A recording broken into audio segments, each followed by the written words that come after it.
house. Oh. New Mexico. I like chaos better. Live on Twitch. No, you don't. You do not. Oh, we Live kind on of YouTube. Live we on Facebook. thrive Boom, in boom. chaos. We do. That doesn't mean we want to. We live in chaos. We live in chaos. Doesn't mean we want to. We get used to it. Blammo. Hey, come on in. The water's fine. We are live. You ever like if you do this long enough, it starts to feel like you're just rubbing your fingers against a wall? Good to know. So weird. Never tried that. All right. Field. We're live on everything, right? All right. Roll it.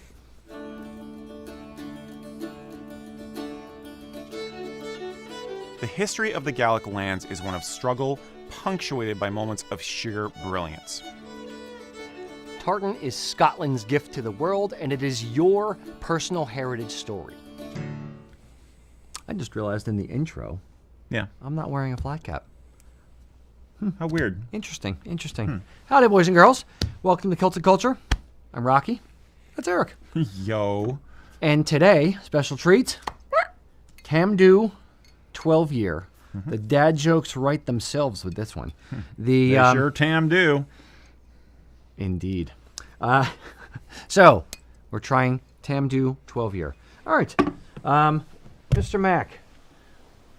Oh, today we have Mr. Mac in the studio with us, and I realized I'm supposed to have And pulled Mac this already. almost went the wrong direction to get. Oh, stretch my back out. Oh, okay. You're a mess. What's going on? I Are know. you an old man now, Mac? I'm getting there. I'm trying to catch up to you. Ooh. So, hey, may you never pass me. Yeah, there we go. So, Mac, what tartan do you have on there today? I have the Scrimger muted on today. Scrimger. Ooh, very nice, very pretty, very Wow. pretty. All right, Eric, what do you have on? The old County Wexford. County Wexford. Aye. Very good, very good. And today I have on a brand spanking new, must be spanked, new tartan. The America 250 tartan, which was released today. Technically yesterday. We yeah. soft launched it, but today it's official. Do a little thing on that in the middle of the show. Anyway, all right, so for the Tamdhu and the Tam don't. Mr. Mac, what do we got? All right, so it's a rich and silky Sprayside single malt. Speyside. Yeah, that's it. too. Sprayside. It's where they spray the whiskey. Spray. You know. So it's natural color, no chill for filtration, a flavor profile bursting with dried fruit, spice, and a whisper of smoke. This award-winning whiskey is a true expression of something that Jordan took off the screen. So, it's fine. It's true award-winning expression. Sherry casks it had on there as well. I always like sherry casks. I definitely get the sherry hint for sure. in here. It's more than a hint. Yeah, it's a punch in the tonsils. Very. It's not that whisper of smoke. It's not whispering. I'm not Maybe. getting the smoke yet. But So the nose should be rich with enchanting aromas of iced cinnamon rolls, orange boiled sweets, raisins, sweet oak, and a hint of mint. mint. I don't get cinnamon rolls at all. I Neither do I. get the raisins, kind of that, that sweet, fruity kind of smell. See, I'm going kind of a mouthwashy mint. You get the mint that much, huh? I get a little bit of the oakiness. I get the fruitiness, but again, it's sherry. I'm getting the sherry tone. I think they're saying cinnamon because you're getting a little bit of the burn up your nose, a little spiciness. They're trying to rationalize that as cinnamon. Maybe. I'm getting a Yeah, lot. I get it. Yeah, it's trying to gas it off real quick a little bit. All right. So what are we clear. getting? I like it. It's a nice nose. It smells good. It was born with this nose. All right, Mac. What are we getting on the palate? On the palate is a silky and mouth coating with flavors of banana, berry jam, malt biscuit, and a classic sherry oak depth. Getting a lot of sherry still. Very, very sherry. Are you getting burny on the sides? A little bit. Yeah, I'm getting a little burny Little on the sides of my metallic-y. tongue. Yeah. Maybe getting burny on the tip. You should see a doctor about that. You beat me to it. All right. The finish is long and balanced, revealing ground spice, dried fruit. There's a lot of dried fruit in this. Soft Scottish tablet, and the faintest whisper of peat smoke. Nah, you're leading the witness. Like, maybe I could get a little bit of smoke in it, say. like a touch, but Yeah. I'm getting a lot of sherry. I'm getting, like, I often describe it as like the metallic taste in your mouth. So I get a little bit on the sides, but not so much that it's kicked over to the kind of phase. Yeah. I'm gonna open it up with a drop or two. See what I like. See if I like it there. All right, where's the little hole to cover on the side there? There you go. All right. My pipette. Order up. Did we ever figure out if it's pipette or pipette? It's probably pipette. I always said pipette. I know. All right. So with a little touch of water.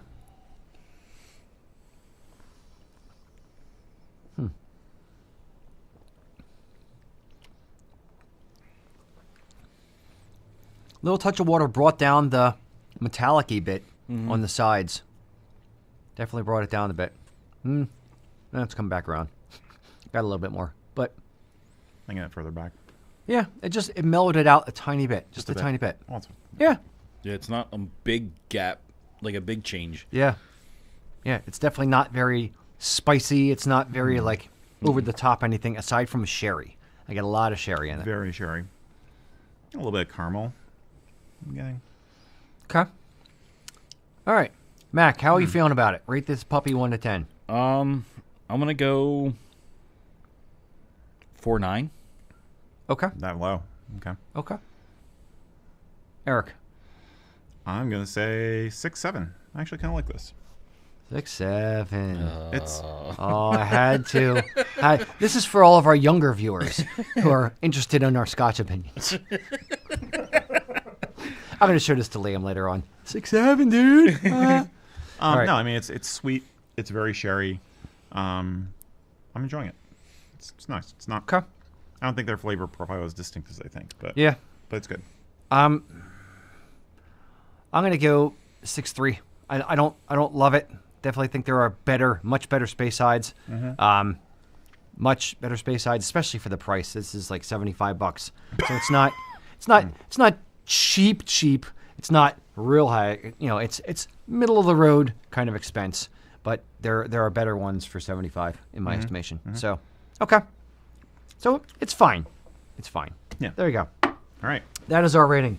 Boys and girls, we are, as always, but your humble servants here to answer whatever questions you have, kilts or culture related, so load those down in the comments. And we are here, but your humble servants, to answer them for you. Ta-da. While we're waiting for Mac to amalgamate some comments, what do we have submitted before the show? Bunch of questions on a piece of paper. Nice. It's right here, Rocky. They came on a piece of paper? That was very kind of people. By carrier pigeon. Yes. Tony Duffy from Facebook says, my DNA says that we are related to members of our clan who had been adopted in or were illegitimate. Dun, dun, dun. Can we wear clan colors, or do we need to choose something else? So, he doesn't know. Could be bastard child, could be regular child, just adopted kind of thing. Don't know. There's a mismatch of grandparent Yes. people apparently at some point in the past. Yes.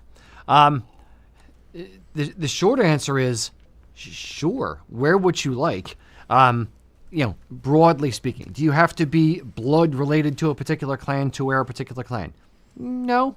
I would even go so far as to say, I'll probably go further, but a sept, for instance, of a clan isn't necessarily blood related to the clan.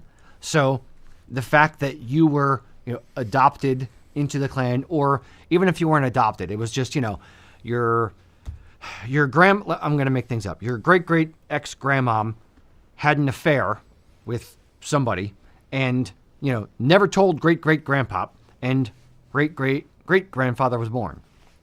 So, great-grandpop raised him anyway. Great-grandmom raised him. And if they didn't know, there's nothing saying you aren't part of the thing. Like, it's not some, big secret that all of a sudden you're kicked out of said clan. And you're still, part of the clan. So, yeah. I'd say I wouldn't worry about it. I'd still wear the clan tartan if I wanted to wear the clan tartan. Yep. I don't really have anything to add. I mean, but to borrow a phrase from my indigenous friends, it's not a blood quantum thing. Okay, historically, a clan was pretty loose because it was more about politics and military protection and coordination than it was about blood relations. I mean, you very definitely had a differentiation between the bloodline of the chief specific directly, but even that is later because originally you would elect new chiefs. You know, in most clans at least, it was down to an election process, not an inheritance. So yeah, we're talking about association of convenience above all else, practical things, tribal things, practicality. So if anything, I think it just makes the story more interesting. You have more conversation points when you're talking about your connection with people over a pint, basically. Yeah. And I'm reminded of our buddy Bill Whelan when he was here, our friend from Scotland. He used to work at House of Edgar.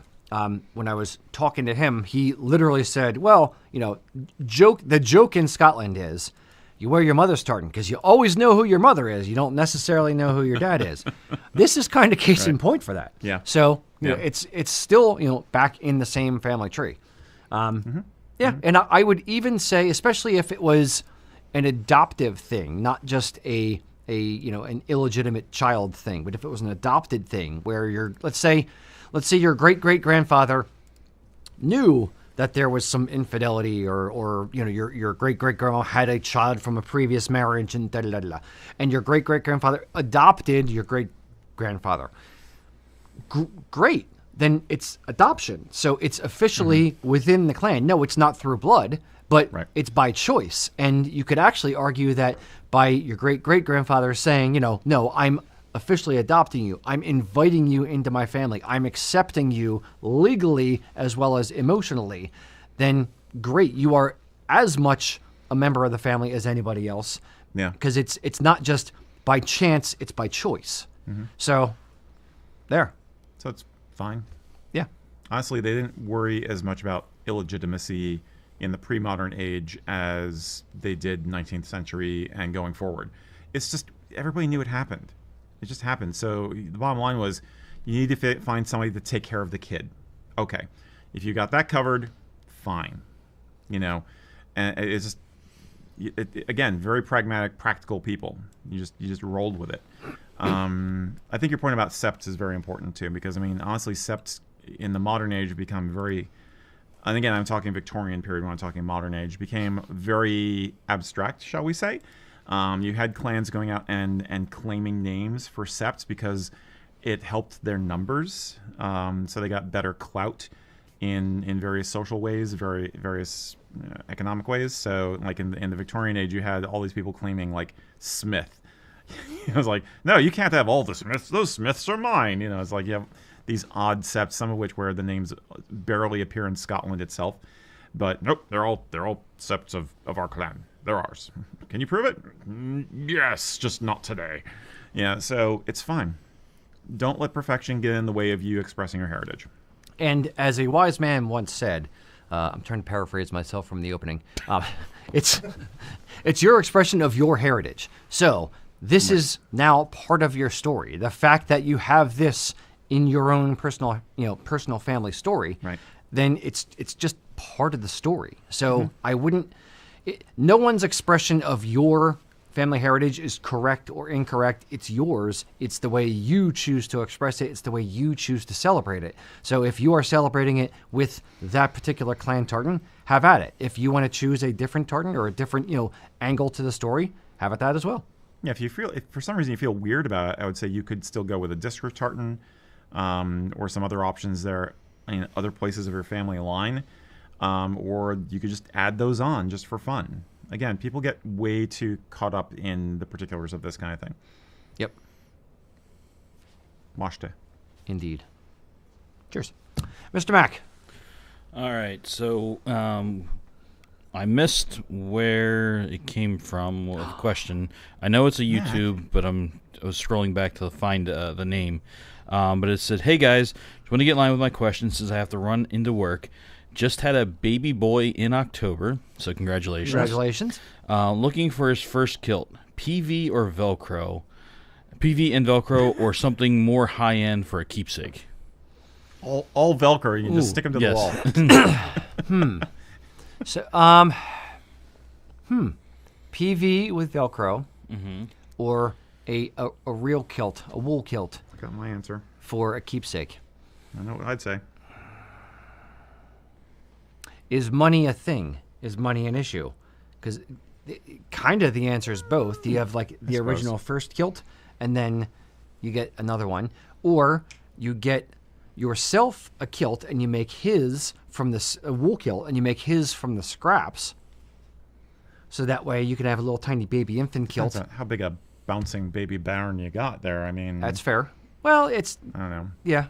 Well, you can order a touch more cloth just to make the kids, but I'm surprised. I thought you would steal my thunder this time.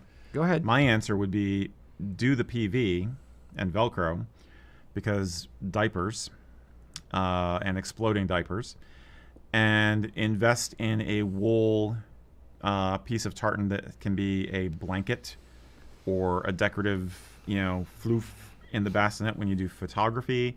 And in the future, it could still be used as a wall hanging or a home decor piece or worn, depending on how big it is. I mean, you don't have to worry about it fitting anybody. It's just a piece of fabric. People save baby blankets all the time. Why not have a tartan baby blanket as the memento? I don't disagree. I'm a little concerned about the scratchiness with sensitive agree. baby skin. I do like the Wouldn't that be idea. a concern with a kilt too, though?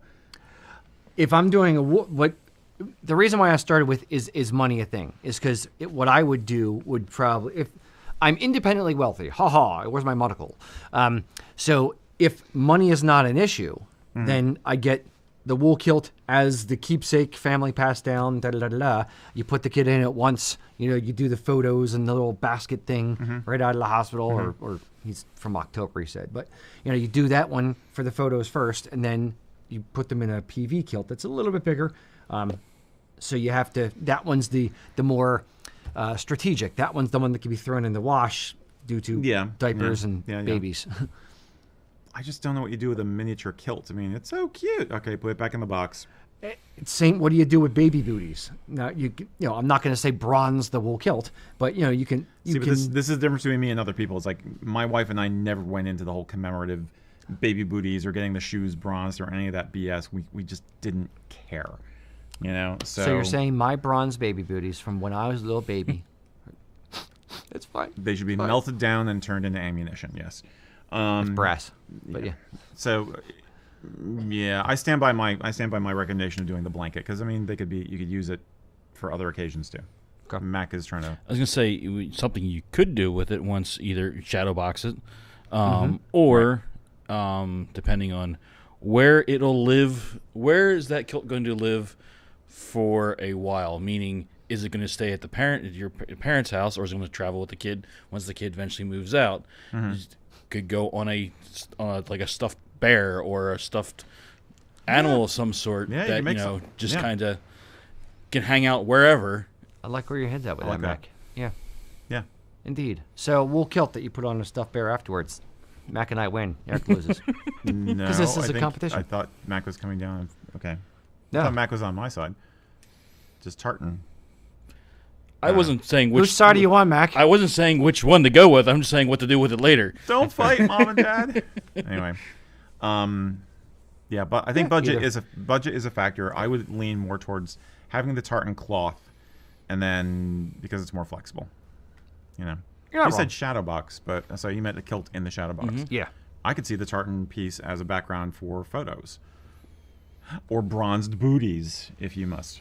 Yeah, I mean, 'cause, I was thinking shadow box, putting it in there with like the feet prints, or maybe the early little tiny Sporran. Yeah, there you go. The little picture, just a whole variety of different things you could put in with it. Yeah, agreed. Loch Ness monster teething nook. Is that the noise of Loch Ness monster? Yeah, I don't know. It's not often I do a squeaky toy impression. As improv. Right. There you go. The tape over the bottom kind of hurts it. All right, very good. Eric. Marty loved that. Have fun with it. No matter what you do, get lots of photos. Indeed. Yes, they're only that little once. Sure. 100% on to get lots of photos. Hopefully. Okay, Andrew Cooper from Facebook said there are optimistic and pessimistic views of the rise of artificial intelligence. Dun, dun, dun, dun. What pros and cons do you see for the Celtic Kilt community when it comes to AI? How is AI going to impact what we do, what Kilt people do? Sure. What Kilt people do, what Kilt companies do, we'll broaden it a little bit. Is AI a good thing or a bad thing? Is it the end of humanity or the beginning of the next? I think there's things that it'll do well, and I think there's things that it won't do as well. Amalgamating and crunching data using AI agents within a company. Like if House of Egger said, like, I want to know, my best-selling tartans and project out what it's going to be for next year based on these parameters, or, here's some designs. What do you think this is going to sell? Da, da, da, da. Maybe that could work for them. As far as content-related stuff for AI, you really, whether it's Kilt related or not, you got to take it all with a grain of salt. There's a lot of AI slop out there. Now, I, being who I am, seeing the algorithm that I see, I get a lot of Celtic and Kilt related content in my algorithm. Get a lot of Viking type related content as well. And you can always, for now, tell the AI videos, because the people move in a very particular kind of way. It's almost cartoonish, but not really. They're closing the uncanny valley. But it's the data points are the things that scare me, where it gets 80 to 90% correct, and then there's the gaps that it fills in, and it's not quite right, or it makes some guesses. Or it gets data from websites that are just like, old wives' tales kind of things, regurgitated, spit out. Hallucinations. Hallucinations as well. Yeah. But from websites that have incorrect information, like crap in, crap out. If you have poor quality data, if you have a let's say it scours The Onion, the famous, fake news site, for actual data, and then just regurgitates that information, it's going to be wrong. It's going to be a lie. So I'm concerned with the slop that I see being close to correct, but not really. It's probably not much more, if I'm looking at it realistically, than people just regurgitating old wives' tales and things that they heard their grandfather tell them in 1982 and trying to remember what that was and putting it forward as, this is the truth. That is a major problem in history, always, pre-AI age. And it's also a problem with modern journalism. And there's more than one case where you get the circular loop of a bad story gets read by somebody, and somebody writes an article, and then they refer back to that story as their reference, and it just goes round and round and around. But you're talking about culture and passing on of knowledge. Okay, so not the technical side of kilts as fashion, or kilts as something people wear or make, like the industry. Yeah. Now, would I don't see, knocking on wood, I don't see AI. And don't anyone do this, please, for the record. I don't see AI designing successful tartans. I see it as a tool, not the thing. So I could see it, helping, amalgamate information for a script, or for ideas, or help crunch data. I think that's where it will be good, by taking mass amounts of information and kind of boiling it down, while at the same time being able to point out sources that it was using for the data. So if you say, this part sounds weird, why did you say this? It can point and say, here's where I got it from. But I think there's always going to be a human element. There's always going to be a human driver, a human final eye on the thing, or at least there should be for quality's sake. I think AI can get us, at least currently, to 80 to 90% good, but it's the artist that takes it to the nth degree, or keeps pushing it forward. in finalizing it. I don't Go know ahead. about that 80 or 90% thing. That's a It lot. depends on what the topic is. Yeah. If it's research versus actual art. Yeah. How you treat the research, how you treat the data is as important as the data itself. But again, I don't know. We're talking about problems with society in general, not necessarily kilts in general. I disagree. I think that sometime soon you will see people using AI to generate tartan. Oh, I agree. No, I think It people are won't going be. to do it. It may not be great looking, but they will do it. I mean, I'm sure they're doing it now. You know, design me a tartan. I want it to be red, green, and black, and yellow, and I want the red to be the largest stripe. You know, and the more parameter, it's like you always say about AI that, you know, we use here is basically make sure that the prompt has as much detail in it as possible. And I think the more people learn as lay people, not necessarily as professionals, to generate prompts that have a lot of detail in them, the more likely as people will come up with tartans, which they may not realize look bad, or they might come up with an AI generated tartan that is a starting point. Yeah. And then you finish it off with a human element, but I think it's going to happen. I'm more concerned about how it might impact the ability of knockoff products and stuff, basically, and again, the whole slop thing, like, oh, you can get your family tartan on this pair of running shoes, and oh yeah, okay, and that's it, okay. That already And it's exists. only and $25. It's just finding the fly damage and then screen Yeah, printing it on fabric. Yeah, I mean, Now here's my silver lining a little bit, at least for now. The any AI tartan design I've seen, the warp and the weft are usually different, and or all the designs are either asymmetrical or they don't repeat accurately. So it looks like a bad photoshopped together, you know, design that's kind of close. It has the idea, but not the full thing. Mac, you're shaking your head a lot. A lot of the comments have been saying that too. The set isn't right. There's always something off with it. Yeah. But then I have a comment here that says you just threw one in the chat.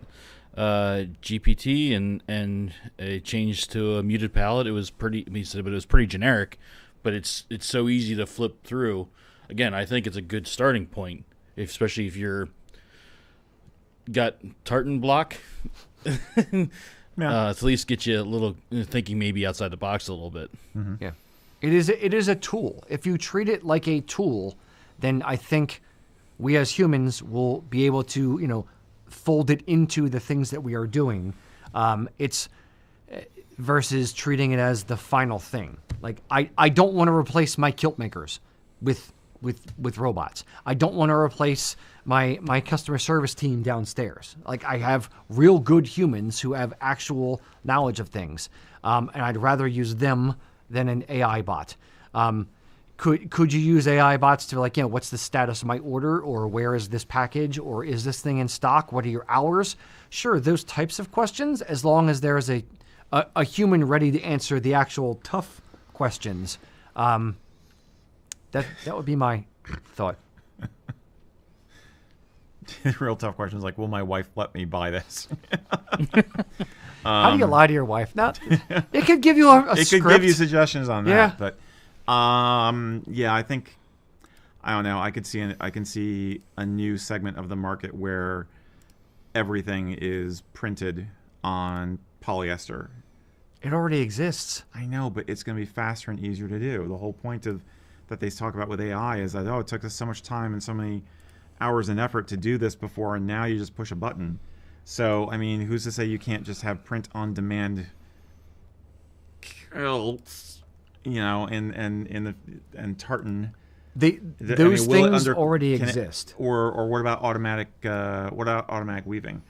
I mean, Define automatic, because you I still don't have to know. set it up. Now, there are companies that actually, there's entire companies. You may not get it in your ad feed, but there's entire companies like, hey, type in your tartan, and it has a list of I know, literally I've seen that. thousands of I've tartans. seen that. You can print it on a shirt, you can print it on shoes, you can print it on your Doc Martens, you can print it on, you know, purse, you can print it on a jacket, all these different products, and it's literally just a print-on-demand cut and sew, where they just print it onto pure polyester and then cut out the pieces and sew Yeah. the thing together for you. I just think that's gonna get faster and cheaper. Yeah.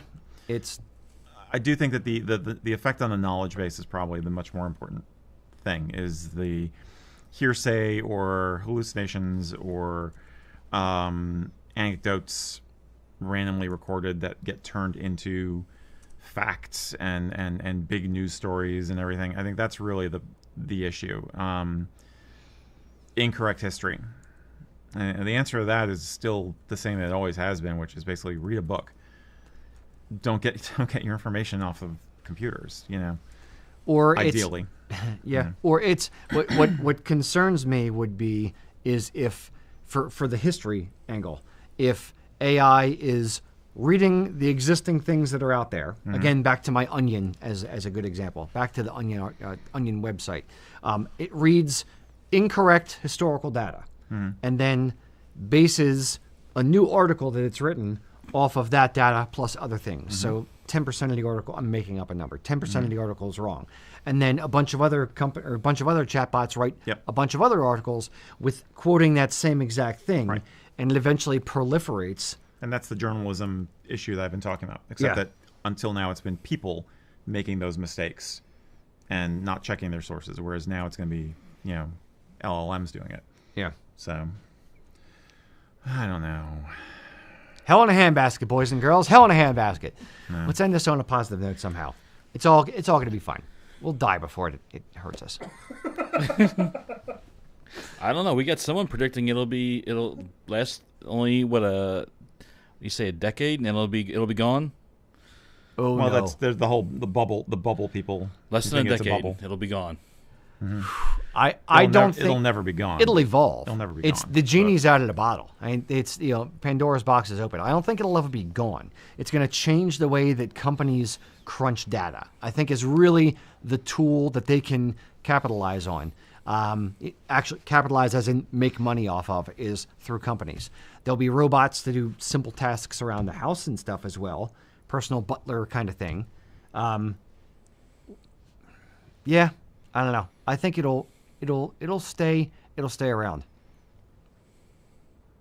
We could easily rabbit hole into a whole discussion about whether it's economically viable, and anybody who's looking at the feedback loop with NVIDIA and them, I understand that, but the technology exists. It'll be around in some form or other. Whether it's actually something that people make money off of or not is a whole other question.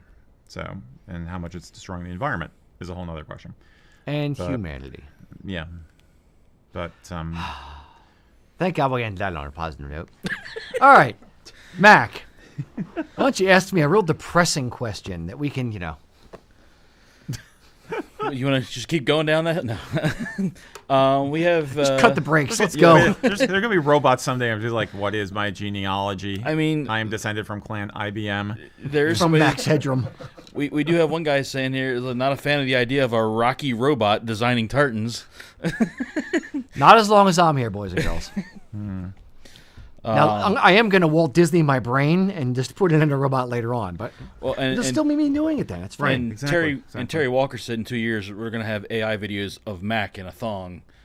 I mean, how do they know they don't what exist makes now? you think I don't have videos of Mac in a thong? They don't even need to be AI. Deepfake's a whole other thing. Now, I mean, a positive note I would say is that it could theoretically make shopping for an outfit easier because, and we've talked about this, that the idea that you could have 3D modeling that is AI driven that will allow you to say, okay, I want to see, here's my measurements, here's the tartan I want, I'm thinking about this Sporran, and you can actually see a fake three-dimensional mannequin of yourself generated that shows you how you would look, wearing the complete outfit with all those combos, and it could allow you to change things easily. So a virtual sales kind of a environment, that is one thing that could be a good thing. This person is wearing, here's a picture of somebody in an outfit. I want to look like that. Find me these parts to this outfit and where I can buy them. That's, a personal shopper. Personal kind of shopper thing. agent. Yep. Or what about print and design on demand accessories? Like, I want a xenomorph killing a predator kilt pin. And, okay. I mean, it's going to be made out of pot metal, but the point is you can 3D print it and make it on demand. So... there's little things around the edges. I think there'll be things where it impacts a lot. Yeah. So niche markets. Yeah. Anyway, sorry to get us back onto that. Sorry, Mac. Oh, we're good. We're just losing people's eyes on the image of me in a thong, apparently. And you're surprised? You're surprised at this? I mean, I had the full photo a normal, over the that's bed. a normal Friday night. I don't know what everybody's complaining about. There you go. I have a picture of George Costanza on the couch. Just Photoshop Mac's head onto it. That's fine. We have AI could do that for you. yeah, exactly. Ian Johnson is I want to asking, make them do it to have to look at the photo as they're doing it. and then do little subtle little corrections Yes. here and there. But give Mac nipple rings. There you go. Get in there, guys. What's the color tone? So Suddenly, our videographers quit. Okay. Focus. we have Ian Johnson asking, modern dress tartans. Do you find yourself working with them ever? Weddings, dancers? He's asking. Modern dress tartans. Mac, how often do we work with modern dress tartans? I can tell you one that we work with quite a lot, and that's McLeod Dress. Yep. A lot of people don't even realize that's a dress tartan, though. I know, but Yeah. that's the one we probably work with the most. Yeah. I'd Gordon? say. What about Gordon? Yeah. Gordon dress? I would say probably McDonald. McDonald bit dress? more over- Campbell dress? Campbell. Gordon Yeah. dress? Yeah, those would be Okay. the ones on a more Yeah, they're the typical most popular basis. ones. Yeah. I think there's a handful of dress tartans that have become popular for whatever reason, and it's probably very idiosyncratic as to why. But they seem to be used by people just as this is the version of the tartan I like, as opposed to this is the tartan I'm going to wear for a dress occasion. The way dress tartans were theoretically supposed to be in the past. In the future, Well, it was more originally for women and feminine because it wanted a lighter color or a lighter tartan. it was men also. But the point was it was marketing it as something for evening wear. Yes. But nowadays, more often than not, a dress tartan is associated with Highland dance. Especially for costuming, and from that standpoint, we don't really work with it at all because a lot of the modern dress tartans are basically kind of a fashion tartan. It's just like something with some white in it because people tend to like it better for, costuming for doing, Highland dance. And they're lighter weight. And they're lighter usually weight. 11 ounce. Yeah. So, But yeah, it's dress tartans aren't super popular-esque. it's like a few people like them. Yeah. It's So- yeah. That was my not to get product heavy. That was my concern in designing the America 250 tartan was wanting it to be different than the other American tartans, i.e. American Dream and American Heritage, as well as the others that are out there in the world. Yet, but still feeling very, on the nose American for the anniversary. So instead, that's where I came up with the idea of doing it as a kind of a dress tartan-esque, but tan as opposed to white, and kind of toning down the colors into more of a weathered color palette, which worked with the overall kind of colonial-looking vibe I was going for in it. So we'll ultimately, I'd say dress tartans aren't hugely popular, but it's fine. Mac, any other thoughts? No, not really. It's. I think most of our customers, on what I've seen across the board, usually like the darker stuff, and when you add that Yeah. white, and it just becomes a little Much. overpowering. Yeah. Agreed. And you can't spill food on it. Well, you can. All right, Eric. Not without consequences. Yes. Yeah. Not without obvious consequences. You said you didn't want to get product heavy, Too late. but this is a personal question. Marcus Fumagalli on YouTube asked us, what is your favorite tartan that USA Kilts has ever sold/made? I guess this is one that Okay. all three of us Yeah. can answer. We'll bring Mac in for this as well. Mac, Mac. out of all of the tartans that we've ever made, which one do we Sold like or the made? best? Yes. If you say sold, then that's any tartan in existence. What's the one that sold the best? That's the one I like the most. There you go. I mean, as far as my notes would go, American Heritage would be at the top of that sheet. But for me, like Spark, Spark is your favorite? I like Spark. That The America 250 tartan is going to be up there as well. Okay. For your personal favorite, not for sales. Yeah. We just No, I'm just Yeah, saying yeah. as far as that goes, as far as the ones we've designed. Like I'm trying to Spark is one I have. right. Well, I assume you would have it if it's your favorite. Well, yeah. All right, Eric. Huh? What is your? I would say it's a toss-up. Not really a toss-up. I mean, obviously my favorite's going to be Nordic Heritage because I have a personal connection to it. After that, I really like Grand Canyon. Okay. And it's a very, very recent occurrence, but I think it's gorgeous. It's beautiful. So I think that's my favorite from an art standpoint. Mine would probably be. There's a couple that are kind of standing out. Mine would probably be current favorite. I'll put it that way. Current favorite is probably Back to Nature, because it's not the brown and green isn't a color palette you see a lot, so it's different. It's different than other tartans that are brown and green. Appalachian folklore. That's my third favorite. It's Appalachian folklore. Yeah. So. It's to me it's very, very different shades of brown and green in it. Yeah.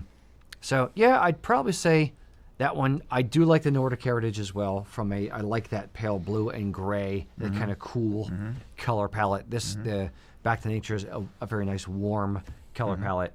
And same thing with Grand Canyon. I like that one as well. Yeah. But I'd say if I had to pick one, Back to Nature, or America 250. I'm curious what the comments will say, if anything. Well, we do have a Spark nod here, an American Dream, Cool. in here as well. So Okay. Excellent. Yeah, let us know down in the comments what your favorite one is, and then we'll know. Make more of it. Yeah, exactly. I don't know. All right, Eric, that was was you. mine. Mac.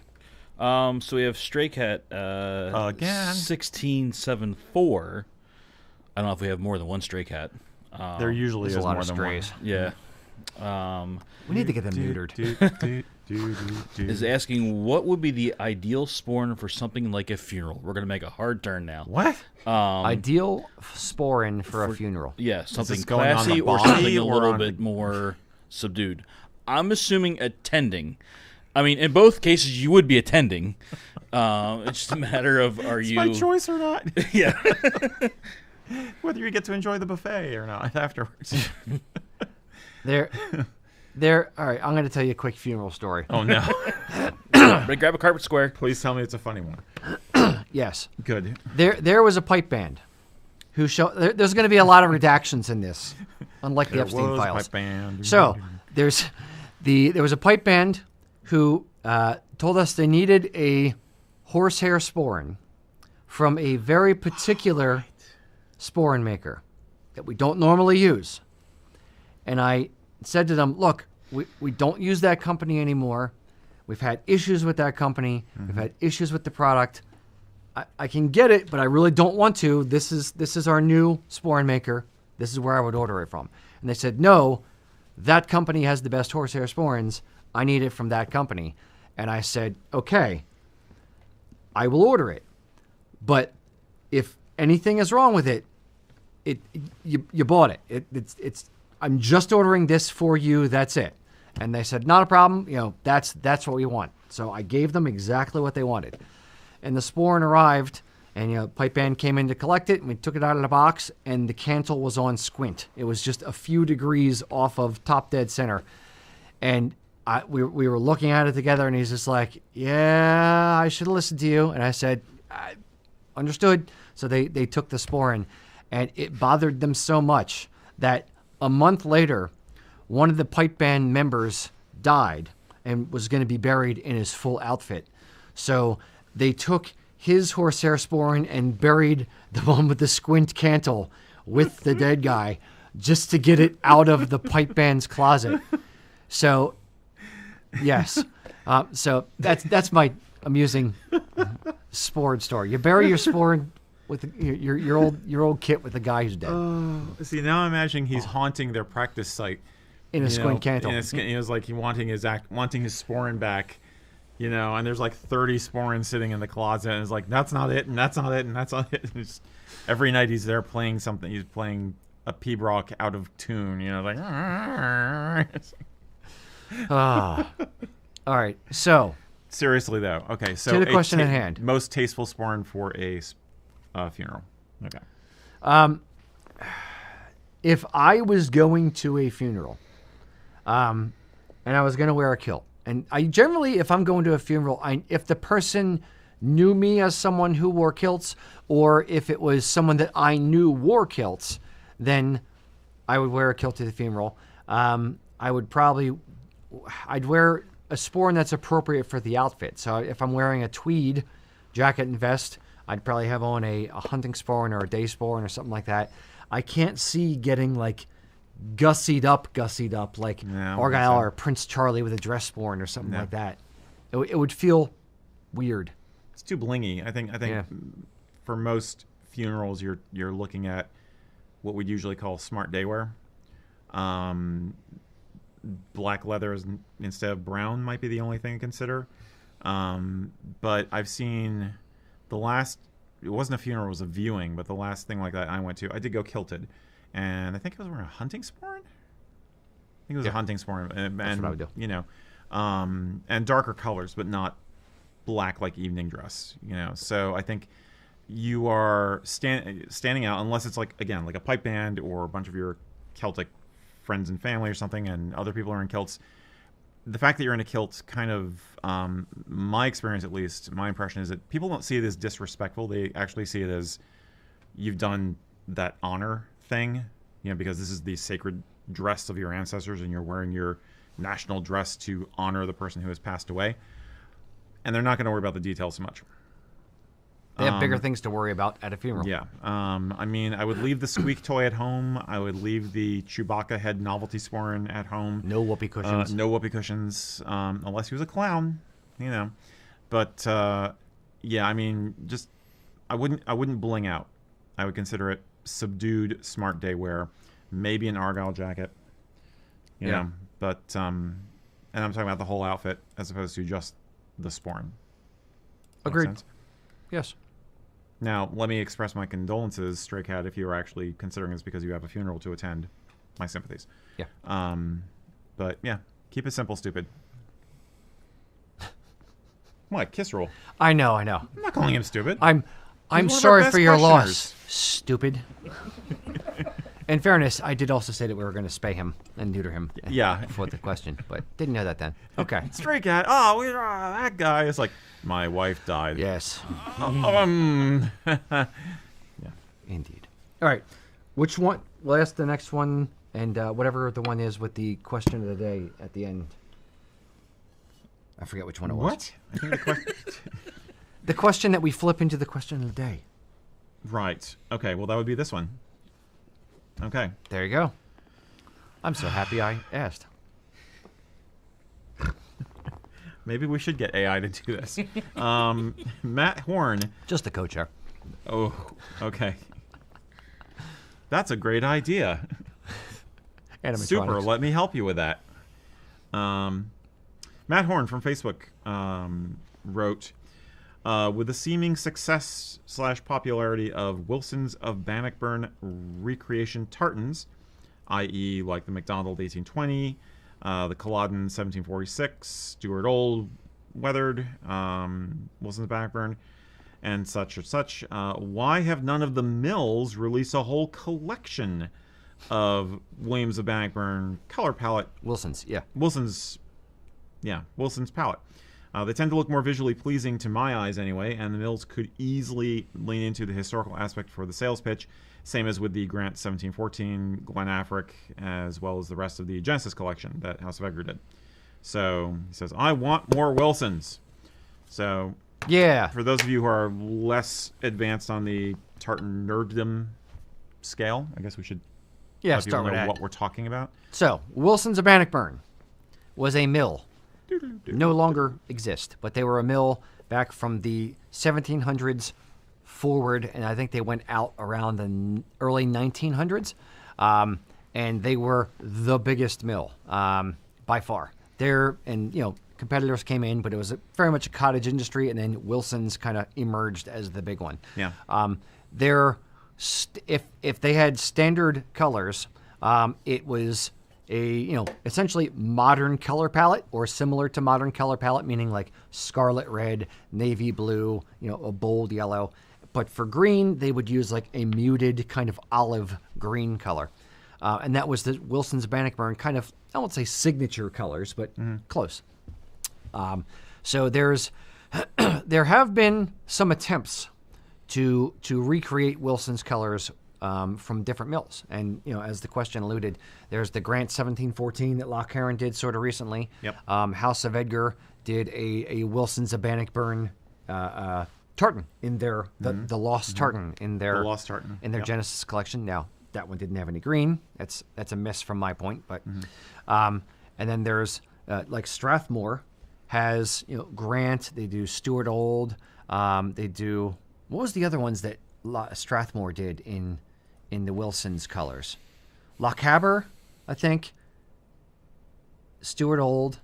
I know they do Grant, and I want to say they did Fraser. Yeah, I think they think did Fraser's 4. the other one. Yeah. Yeah. So there is one mill that tried some, and I like them personally. I think it's neat. I think it's different. I think there is, with the revival of the history nerddom within tartans. I think there's absolutely a room for it. I mean, like we're, as a company, USA Kilts is kind of swinging the pendulum towards designing new tartans, and on the other end, there's definitely a pendulum swing. Almost, it's the clicker. Like it's one of those things where the balls like whap each other, and it's this goes this way and one goes the other way at the same time. To do the throwback kind of thing, and I think there is absolutely room for some more Wilson's Bannockburn colors and some old tartans to be revived. But there's a question of how much is enough, or how much makes sense for the mills to do commercially. Is it viable for them to come out with it? If Loch Heron has, let's say, how many tartans do you think Loch Heron? Clan tartans. Oh.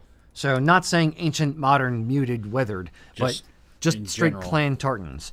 You think they have like, if they have 750 tartans in Strom in 16 ounce, let's say they have 300 individual say- clan tartans. Okay? So if they have 300 clan tartans, does it make sense to come out with 300 clan tartans in Wilson's of Bannockburn and increase their tartandom by a third? That's probably a bit much. Strathmore has done it for in the 4 that they've done, which are reasonably popular tartans in Stuart and Grant and Fraser. They've been doing it for 15 years, and they haven't expanded it, so that tells me something. But House of Edgar and Loch Heron starting to dabble in it tells me maybe there is more room. Didn't we have a graphic to demonstrate the difference? Yes, I'll show you what I mean by Wilson's Bannockburn colors. Jordan, just bring in. Okay, well, just bring in the middle one. But here's all 3. So the center one right there. This is Strathmore's. This is actually the front of my kilt. That's why it's a little bit wrinkled. That is the Strathmore's version of Stuart Old Wilson's of Bannockburn colors, and this one over here is House of Edgar's Stuart Old Modern. So notice that it's still navy blue, still red. The picture of my kilt's a little bit washed out, so it is bright red. Don't worry. But the green is the real difference here. And then if you look at the one by Eric, that is House of Edgar's muted Wilson's of Bannockburn, or excuse me, muted color of Stuart Old. So the Wilson's Bannockburn colors right here in the center. This one kind of splits the difference between the two. So the concern that I would have if I was a mill would be, well, I have modern, I have muted. Do I really need a third one that's kind of very similar? It's just it's right between the two. If anything, they would, if it were my money, I would do something very, very different, very off the reservation. I would do a weathered which is a Yeah. completely different color palette, Yeah. or ancient, not necessarily the one that kind of feels like both of them, but neither of them. So it is distinct from the other two, but is it distinct enough to be able to take that much of a risk? So I think there's room for it. And the question in my mind is there enough of an audience, a consumer groundswell, or does the mill need to drive the decision, or both? So if it were me trying to put it forward, if this is something we need to do, is things like this, I would say take a custom order, take a group order for for this one, or for something different. Obviously, this one already exists, but take a group order for Royal Stuart Wilsons of Bannockburn, or for a different Tartan or Blackwatch Wilsons of Bannockburn, or something else, and then do that one, and then a few months later do another, and then do another, and kind of build up critical mass that the mills start going, maybe there is something to this. Maybe we can do a couple of these, and get them thinking that way. Psychological tricks. Haha. And supply and demand, Yeah. basically, at its core. Yes. Mac, how do you feel about Wilson's Bannockburn colors? Oh, there should be more. You submitted the question under a pseudonym, didn't you? No, I not didn't. actually- No, If he I would just have said, thought like, about it. Amen, hallelujah. Or Yeah, something I like got that. the Amen Hallelujah in there. But yeah, no, I've always liked the Wilsons, the Bannockburn colors. What about a mill taking maybe the top 5 or the top 6 Or of 4, their? like Strathmore. Well, I don't know if they're the top 4 for them, but that seems to be where my thinking is. A lot of these mills that when they do one of these, they just like shooting a dart against the wall, like, oh, we're gonna do this one. Yeah. They're not I don't think It they're. sure feels like it from our perspective. Yeah. Yeah, and I'm again looking at it from a 5,000 foot view. That's what it seems like. I'll go off on a little bit of that tangent. I know that what I am concerned about, if I try to talk to Simon from House of Edgar, for instance, Simon's the guy that owns House of Edgar. If I said, "Hey Simon, you should do Wilson's Bannockburn colors in a small collection of tartans," I'm concerned that he would have the false negative of, well, we did the one Wilson's Bannockburn as part of the Genesis collection, and it didn't sell as well as this one, or this one, so I'd rather not. And my response would be, yeah, but you picked the brown one. And the reason why they picked the brown one was they were already with a different tartan, and Peter came to them last minute and said, I just found evidence this might not actually be a Wilson's tartan. We should do one that we can verify is a Wilson's of Bannockburn tartan. And they changed it, I won't say last minute, but early enough in the process. Yeah. Well, does anybody have their like swatch books? Wilson's Bannockburn Yeah. swatch books? They They're probably later. still exist. There's one from like 1820 or something, I think. That's where they pulled the lost tartan from. It was from the 1820 swatch book, I think. Yeah. When Wilson's went out of business in the early 1900s, they essentially liquidated and sold everything to private collections. So all of their records, all their letters, all the swatch books, all the stuff, like, poof, it just scattered and it went everywhere.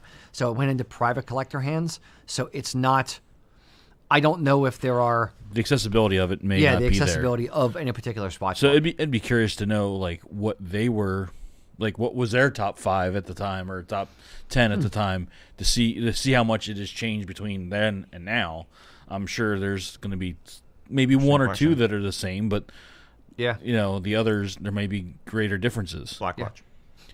Blackwatch Probably Royal what they were Stuart. selling. Yeah, that's what they were Yeah, I was selling. going to say it would definitely be clan tartans. Maybe Blackwatch for government, purposes. See, But I'm thinking a different attack. Like, why not intentionally design a tartan that's brand new, that is using the Wilson's palette and making the most of it? I mean, if we all like how the green and the red interact the most, then use that as part of your design. But make something fresh, make something new. So even if somebody says, "Well, it's not. I already have my clan tartan. It's just slightly different from my clan tartan I already have."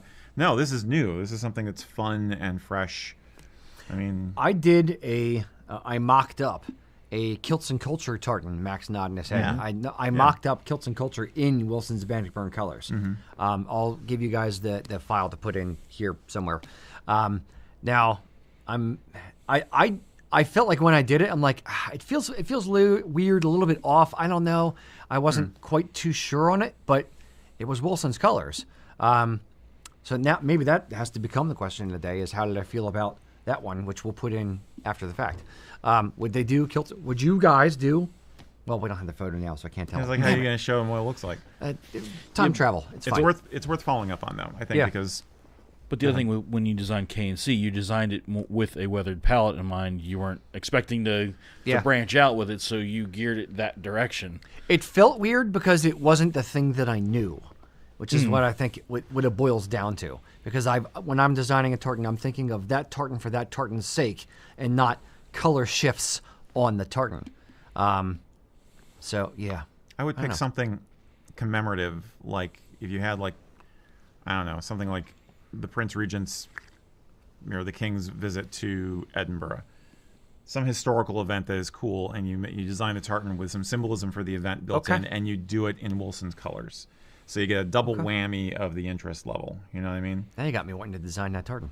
That's kind of the idea. Little Scott influence, a little Royal Exactly. Stewart influence, a little bit of both. Yep. Okay. Yep.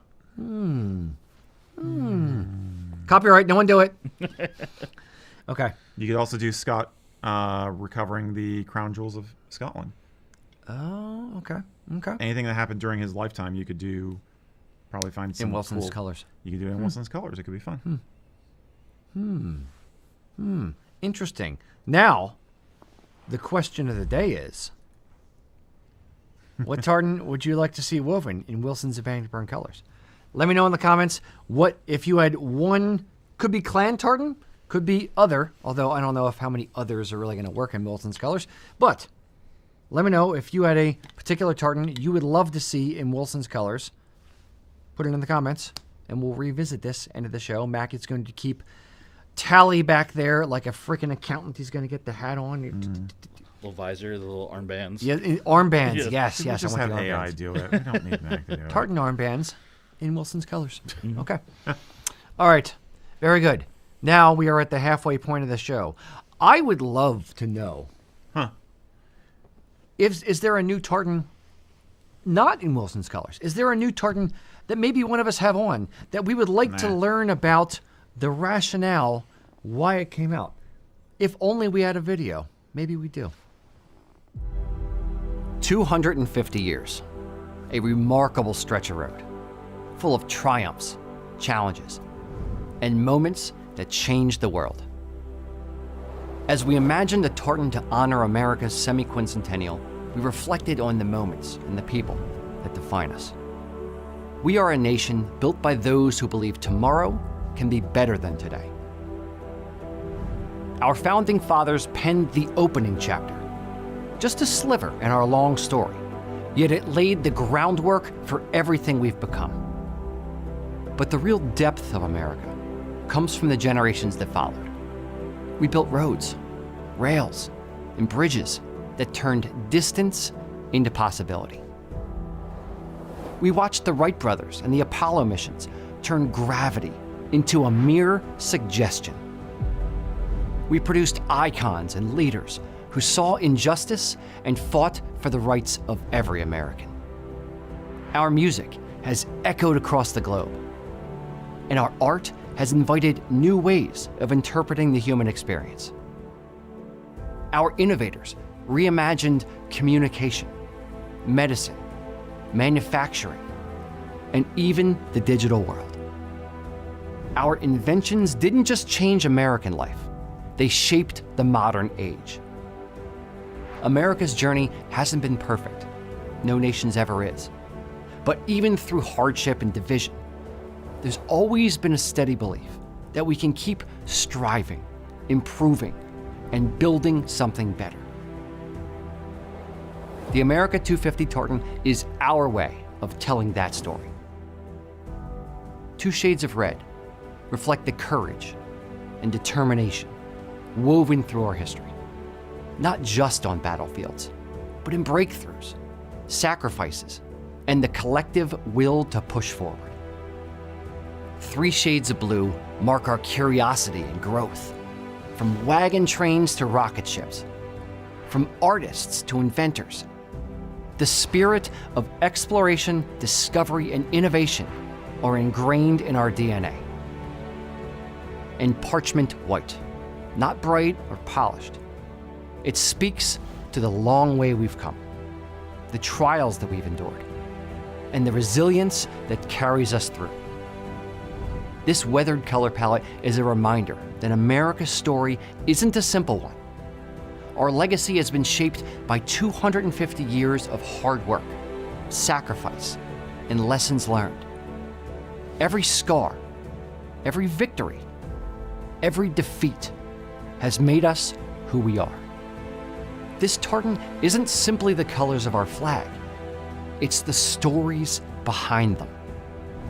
It acknowledges our past and looks forward to the promise of the next chapter. Because America is more than just dates and milestones. It's an ongoing effort, a shared project, a grand experiment.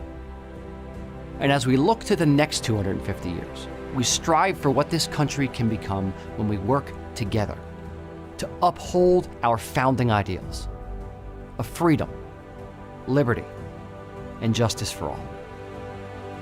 The America 250 tartan is a tribute to our past and a reminder that the story of the United States of America is still being written.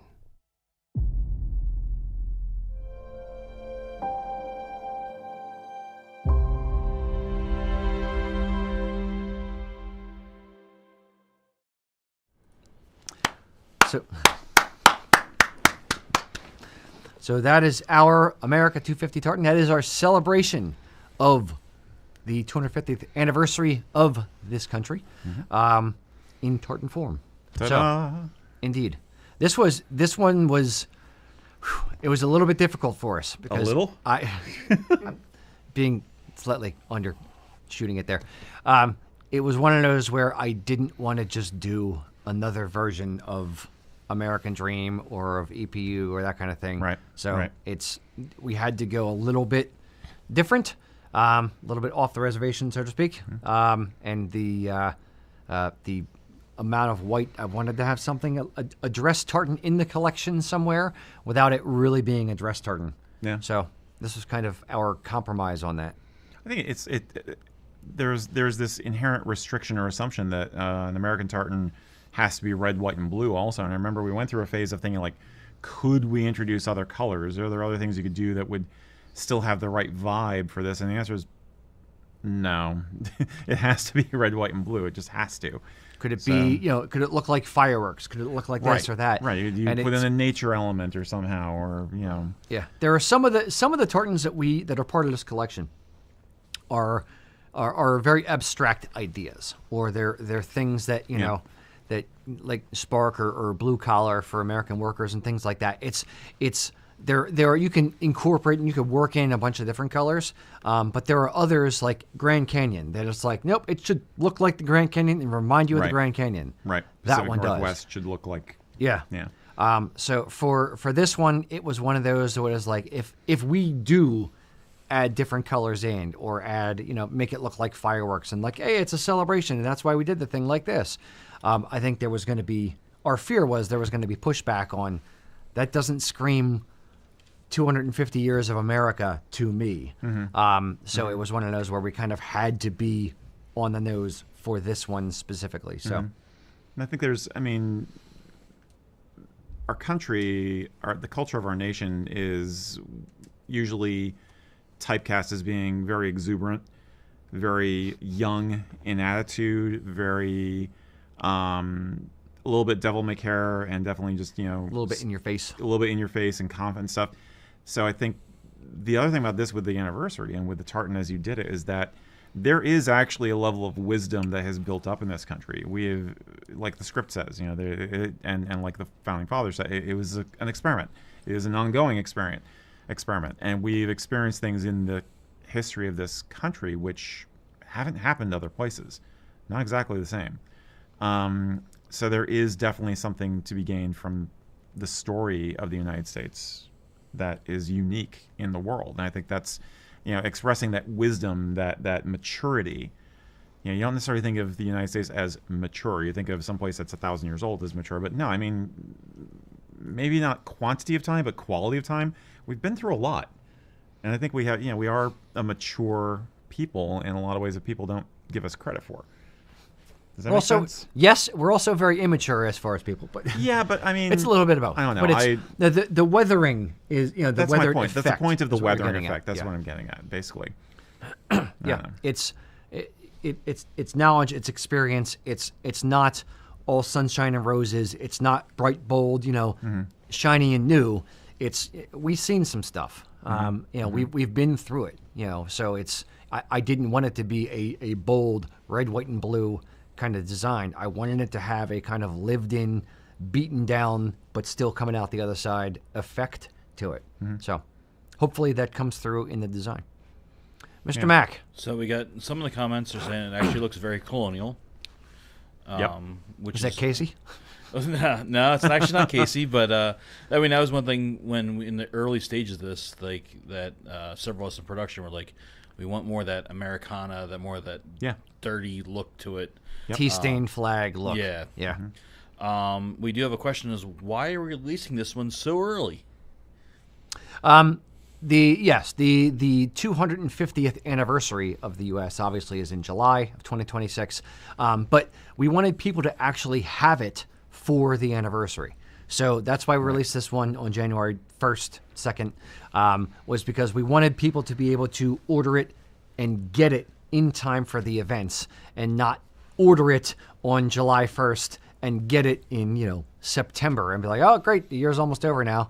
So that's why we went, beginning of the year with releasing this particular one. We also have somebody saying that they were meh on it from the picture, from just the static image, but now seeing it in the kilt, seeing it in movement, they're changing their opinion on it a little bit more as well.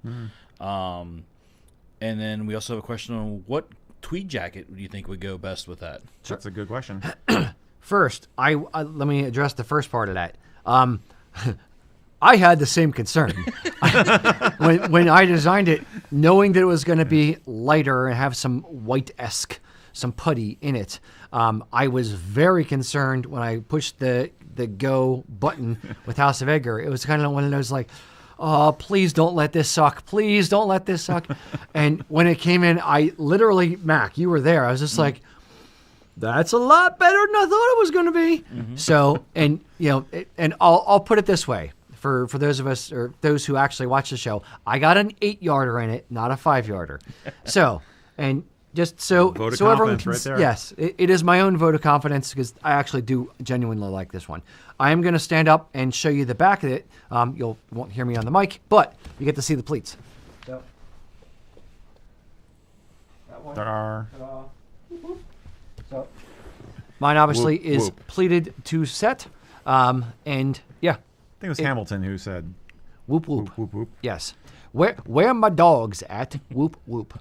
I think that digital photography, and computer monitors do A disservice. most of our tartans a disservice. Honestly, they almost always look better in real life than they do in photography, and it's really hard to capture because it's not three-dimensional.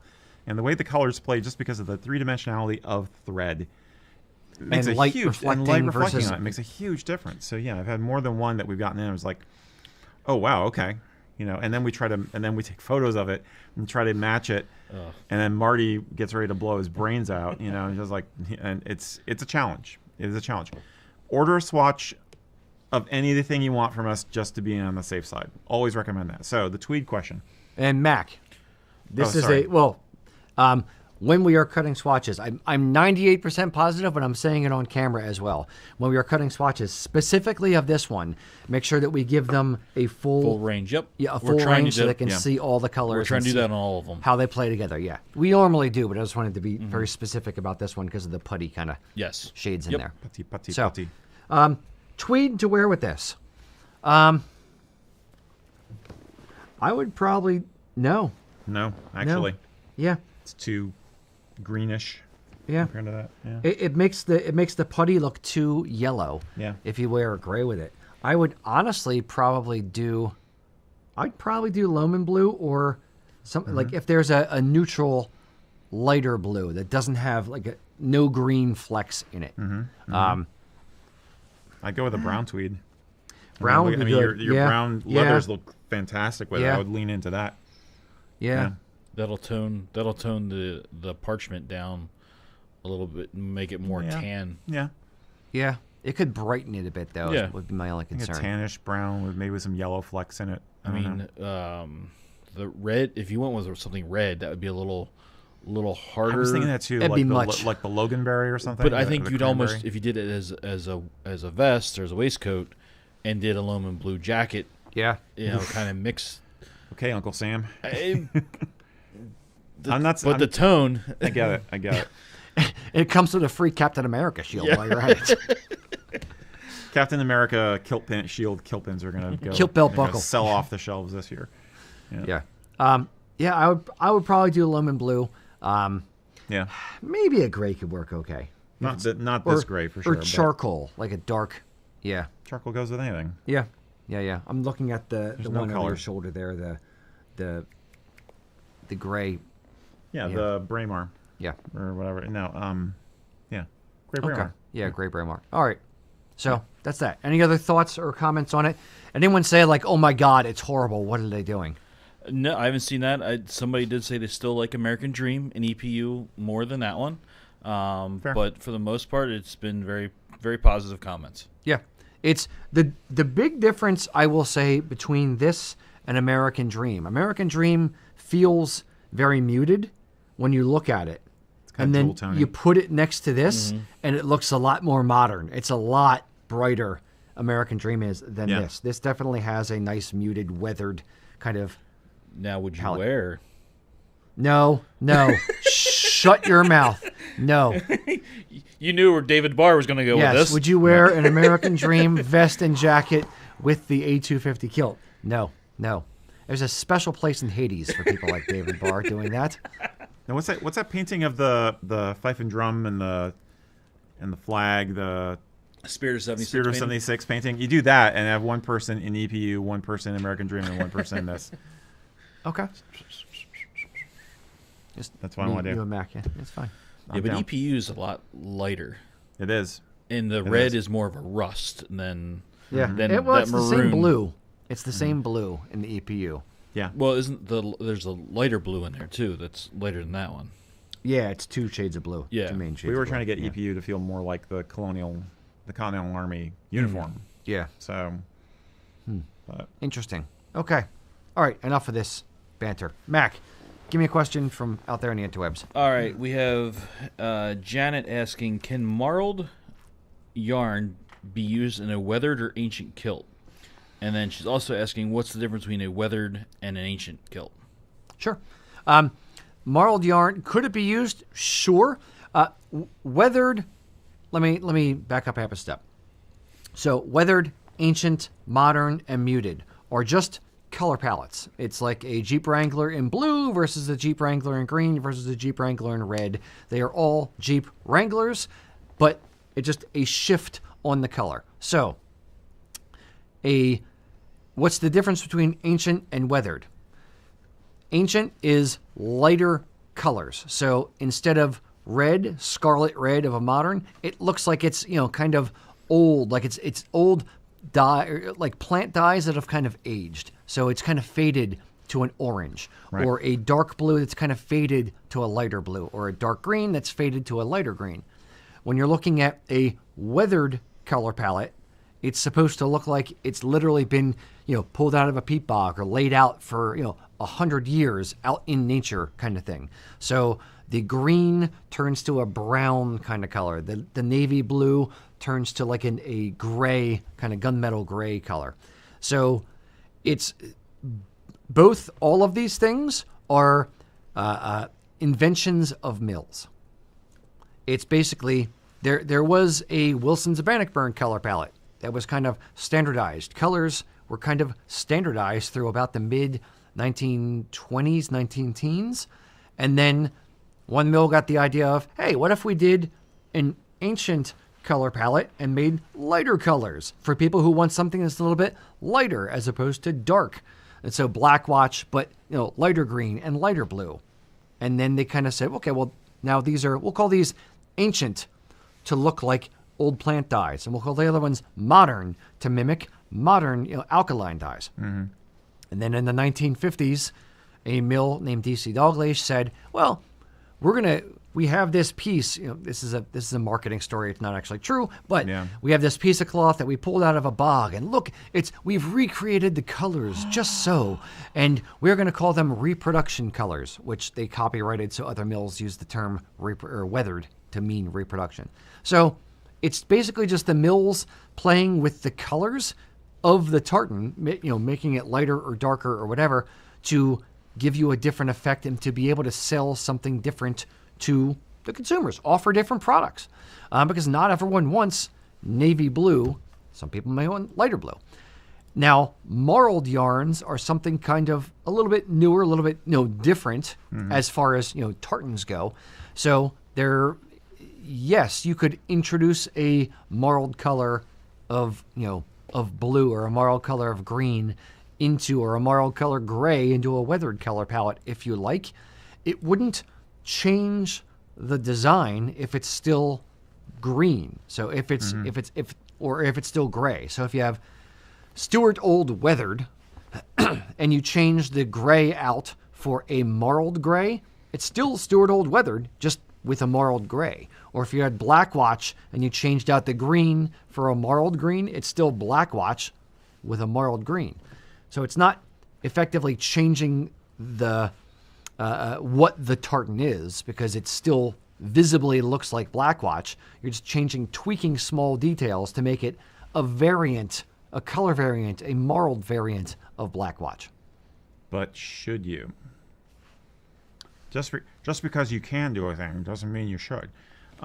Your kilt makers were so busy trying to figure out whether they could do something, they didn't stop to think whether they should. Thank you very much. And scene. I think, to me, marled threads tend to add a fuzziness to your visual focus. So I think that sometimes you can play around with that effect. You can make the other colors which are not marled pop, and things that are marled just kind of like subdue a little bit. So we've talked about this before, like, I've said, what if you mixed a marled yarn for this or that? And I was like, nah, it's going to make it look weird. I mean, you can almost play around with the three-dimensionality of the design, how other parts of it pop. So where do you use marled thread for the whole thing? Do you use marled thread for part of it, like the background, or just for an accent stripe, or what? I mean, what do you think is the best way to use marled thread? Don't. No. I've seen it used in all of them, or almost all, like 80 to 100% of the yarns in some of House of Edgar's Hebridean collection. Hebridean collection, yeah. Yeah, they're a claret one. That one looks good. There's a few of them that look good in our sterling gray that we used to have in wool. We use marled threads for pretty much all of it. That look good. I've seen varying degrees of success. So I've seen some that I'm kind of like, nah, I wouldn't do it. I think mixing the marled in with the other versus big block of marled, big block of not. Yeah. That is where I think it fails. So equal weight. Yes. Makes the problem. There's the marled hunting, or Wallace hunting. And the greens are not marled and the grays are, or is it vice versa? I think the grays are, but the greens aren't. Yeah. So they're but it's like essentially 50-50. That and it's a hard separated 50-50 versus if the marled went into the other area. I think it's a little bit better looking. So yeah, I think it can be done. It can be done. It has been done Neatly. It has been done. Wouldn't the example be Nordic? Yeah. We did. We used marled gray in Nordic Heritage. I think, but it's not. It's maybe a third or a quarter of the. I just probably brought the tartan up to see. It's probably a third, but we had the transition into the blue, so there's the marling in the transition. Yeah. So I think that helps it versus being the hard, the hard border. Where when it is a hard border like that, to me, it looks like it's, the marl is floating above or below Right. the That's, other. that's what I was trying to say. Yeah. And it's, remember the 3D, the stereograms that you stare at? Yep. And the picture pops out? It feels like that. You're not going to get it, so don't stare for too long. But it feels like that to me. Yeah. So, but there's nothing actually there. So that's why I don't like it in that way. But adding it adds a complexity. It adds a je ne sais quoi. Spice. A spice, exactly. And it almost it gives the visual effect of what you think tweed would feel like without it actually being tweed. So I think it's a neat thing to use. I think it's fun to use it in particular things, but I don't think it should be overused all the time. I agree, sir. Cheers, Mac. I agree. I'd say the other ones that came to my mind were the old Irish crests that you did. Right. Because that was kind of a similar balance in there, where you combined a normal palette with the marl threads. Yeah. Wow, that was a long time ago. Yeah, It was. I can't even remember what most of those look Mac like. keeps bringing them up. He wants them to come back. I Apparently. just remember the Ulster one. Some of them Of were, all. yeah, some of them were really beautiful. Yeah. Yeah. Indeed. Okay. Did that answer the question? We rambled. Yeah. Well, Okay. I think she asked, can it be done? And the answer is yes. Sure. All right, Eric. Okay. Right. Okay. Noah Barnett, or Barnett, Barnett, from Facebook said he would love it if you, Eric Munnerson, could talk about the clan plant badge that had come up in discussion on the group recently. Yes, yeah. regale us with your stories. It's not that complicated, to be honest. But the point is, somebody had posed a picture of I think it was a Balmoral with a cap badge and a pheasant feather in it, and so the discussion went on for some time about whether you should do that or not. Feathers typically are a symbol of rank in clan societies, and a pheasant feather is not one of the feathers that typically is flagged as being an insignia, but it's easy for people to think maybe it's supposed to be, and they don't quite get that it's not any feather. It's supposed to be an eagle feather or an approximation of an eagle feather, which symbolizes the rank. So what do you do if you want to have a feather, a little extra pizzazz?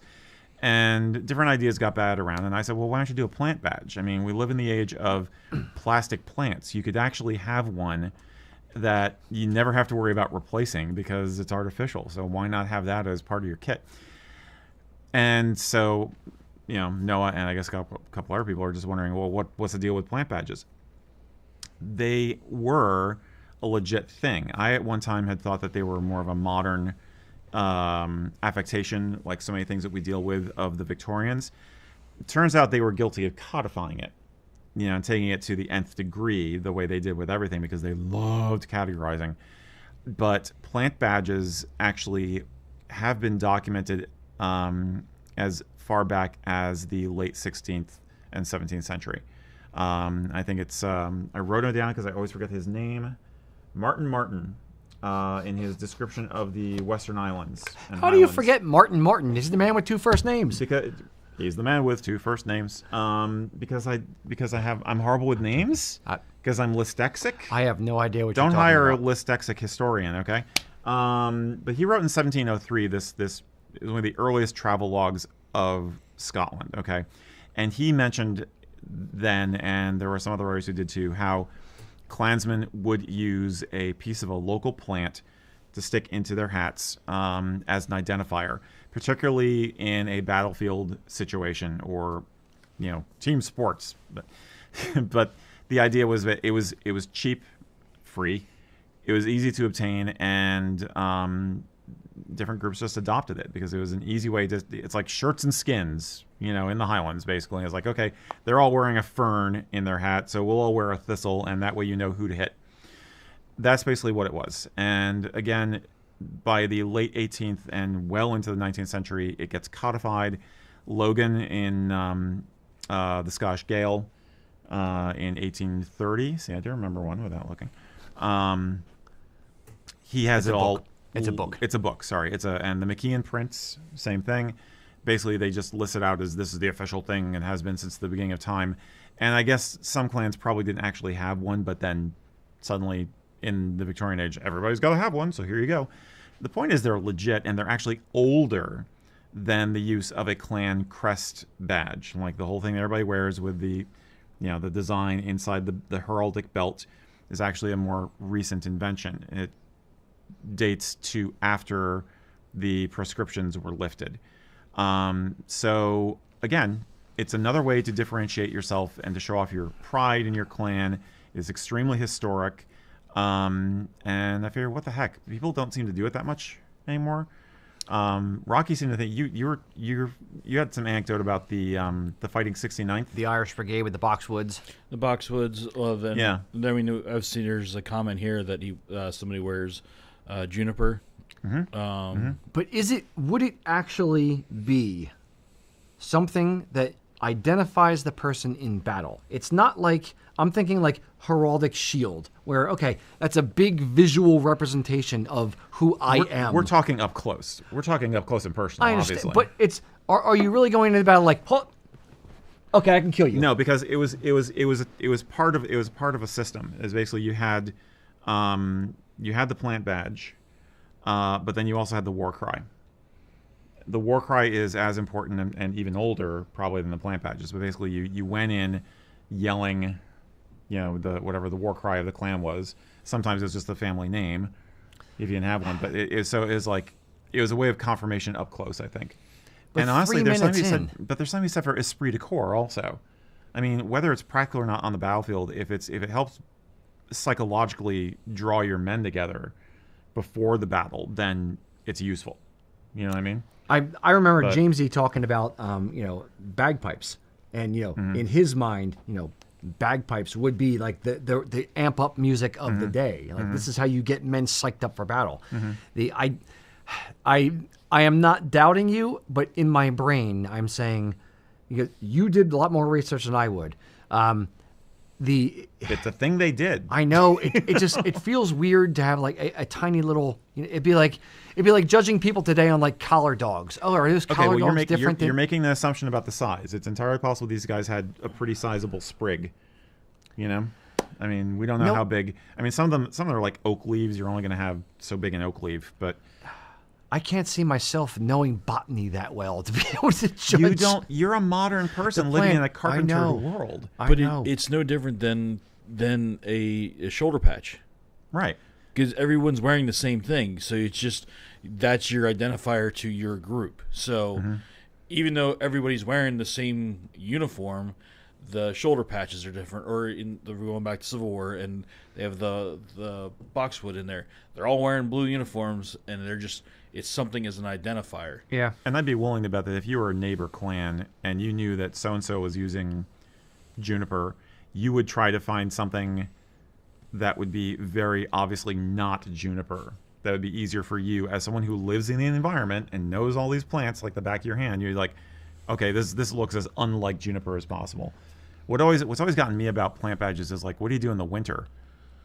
Nobody's using them in the winter, but again, fighting was often seasonal pre-modernly also. So well, and according to this comment, all ancient Scots were expert botanists, and they could tell a one leaf or twig from another at 100 yards. So. It's true. Now, with the Irish Brigade and the boxwood thing, isn't that kind of the misnomer? They did, like, one guy might have actually done it, but it wasn't. Yeah, it's not a whole like. It's not as much of a thing as people make it out to be a thing. It's. Yeah. You've got at least two documentable sources from the 17th century saying it's a thing, and then you have mentions of plants being associated with clans in folk songs, which go back to the Middle Ages. You don't have a reference of them wearing them, but you do have poems and songs where the MacLeods, the mighty oaks, or whatever, where their clans were associated with plants. Back then, it's a song, so there's nothing that apparently has been written. It's like, and he stuck a pine tree on his head and went into battle. I believe the officialness of clan, like, I am clan chief of MacLeod, and I'm going to choose oak as our clan. Like just like any nation has a national symbol, the eagle, or or the thistle for Scotland, or whatever it is. Like I could see that. It's where it fall. Again, I don't know where my spidey senses start to tingle is as an identifier of a person in a high stress situation, close quarters battle, where there's a bunch of arms and swords flailing. I can agree. Like I'm not stopping to check. Like that's okay, but I can tell you this: in the SCA, at Penzic War, anyone who's allied with the East Kingdom will have some blue tape on their helm, and anybody who's allied with the Mid Realm will have red tape. Now it's color coded, so it's a lot easier to spot, I admit, but it's not necessarily a lot. I mean, it's just like a couple of spots here, here, and here, and you figure it out pretty damn quick. fair. So, I don't know. I mean, in a modern context, again, I think it could be fun and festive. I think it'd be a great thing to see at festivals, at volunteers at clan tents using it. It's another point of conversation. It's a cool thing, which I think a lot of people have never heard of. The fact that this came up in our group being evidence, is like, it's really cool, and it's very pleasantly barbaric. I love it for that, So I don't know. It's a talking point. It is a talking point. Why do you have some leaves in your hat? Oh, I think it would work. I personally think it would work. Okay, but I mean, to kind of go on your point a little bit, Rocky. How much of it was just. How much of it documented is them leaving a particular area and loved ones giving them a piece of home to leave. It's a bit of good luck. Sure. Yeah, so you have that not necessarily is worn in combat all the time, but it's a little piece of home that you're taking with you. My wife didn't give me a branch. but no, you're right. I mean, it's and that you're making me think of women giving the men flowers as they marched off in World War I. Yep. You get your Edelweiss, or you get your Daisy or whatever, and it's like, you see tons of photos of the Germans with them stuck in the end of the barrel. Exactly. I think there's a psychological factor to this that's as important or more important and maybe more legit than inspection before you take the shot. So yeah. Anyway, why not? It's fun. Go for it. We should ask ChatGPT. No. Okay. All right. That was big cedar tree. It is a log. You know who did it the best was the Japanese, because they invented the sashimono, which is basically a flag that you'd wear on the back of your armor, and even low-ranking soldiers were given them. They're mass-produced, and it's like so a general could sit up on the hill and just see all of his guys in an instant. You could tell what was going on. Yeah. Sorry, nothing to do with Scotland, but I love Japan. I got nowhere to go with that. All right, Mac. Alrighty, we got Mad Pup 1 UK. It says, I have an old pre-beer belly kilt, been losing weight, and finally get into it with extenders. Okay. That's a side note. The under apron only covers my right leg. What is the cutoff point where for the under apron covers how far can he move? Are you flashing people? Like that's literally the cutoff for most people. I would. So it's a kilt that's too small, so he's wearing it. Right. Now, the front apron should essentially have your gig line, the stripe down the center of the front apron. So if it's too small, your front apron is not going to go full hip to hip. It's going to be in the center a little bit more. The cutoff for me would be essentially like if you were wearing jeans, the edge of your right side back pocket. If you have a flat apron and the right side of that back pocket was where the back pocket would be, if that is pleats, you're fine. If the center or the left side of the back pocket is still flat apron, that's too much. That's my ballpark. Sure. Off the cuff. If you're using extenders and you're at the end of what an extender can accomplish for you, are you still able to consider a buckle move, or is you beyond the pale at that point? Well, extenders typically are about yay. Yeah, so I'm trying to figure out what's the about difference yay between long. an So extender, measure that on your screen. So about Have your yay. wife measure it. Mac, how much do you think an extender would actually extend? 5 or 6 inches? That's kind of where I was thinking. Yeah. Somewhere in that. But we only do buckle moves to a maximum usually of what? 10%. Okay. So it depends on what the original size was. Mm-hmm. I'd say if you're, it's a what is your tolerance for looking disheveled versus perfection. So anytime you put on a pair of kilt extender straps, it's not perfect, it's not great. It's how good enough is good enough. Mm-hmm. So I'd say if you're on the the last hole on your strap and the last hole on the extender straps, some people may say that's, it's fine. It still connects. You're good. Other people may go, I'd want to see a little bit less of flatness. Yeah, I mean, you're probably in the territory of relegating this to a secondary kilt, something you use for. Well, he's shrinking back down into it. Oh, he's shrinking down into it. Yeah. Keep shrinking. Oh, right. Okay, so. Okay. So. I still think you should buy another kilt. He should. Maybe. Don't you think you should buy another kilt, Rocky? Especially when his last name ends in UK. Buy the America 250 collection. You're celebrating the dissolution. It's the memory, the good old days. It's still red, white, and blue. That's fair. So, the selling American tartans to Brits, that'd be great. That's my new goal. I believe you could do it, Rocky. You could sell ice to Eskimos. I do my best. No, but seriously, I mean, is it your only kilt? I guess that's the question. Is it your only kilt? Is it your only option right now? But is there a weight goal in mind? How long do you need to tolerate the situation? If you're wearing it for formal, maybe I'd have one that's a little closer to your actual measurements. If you're just wearing it as part of Tartan Army or going out to the pub or whatever, then sure, it's fine. Mm-hmm. No one's gonna care at that point. Yeah, Mac. This will hurt a little bit, Rocky. Mad Pup did say they are a Rangers fan.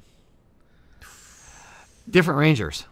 Well, it just says Rangers fan. Yeah, understood. But I'm assuming it's I know, Glasgow, but I it's automatically went to New Celtics York. and Rangers, Celtics and Rangers, not the New York Rangers. Yes. Yeah, that's why I was like, ooh, that's If you're a Rangers fan from the UK, so football or soccer for our American friends, then yes, this would do very nicely. If you're in the US, don't you dare wear this with a New York Rangers hockey jersey.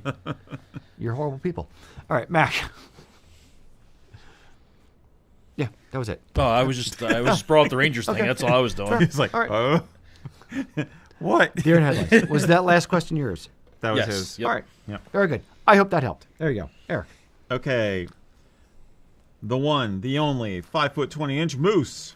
Moose from Reddit says, for day wear, should you always match your vest / waistcoat and jacket, or is it acceptable to wear different colors? For example, a charcoal tweed jacket with a Lomond blue tweed vest. Would that be okay? I mean, assuming both colors complement the kilt.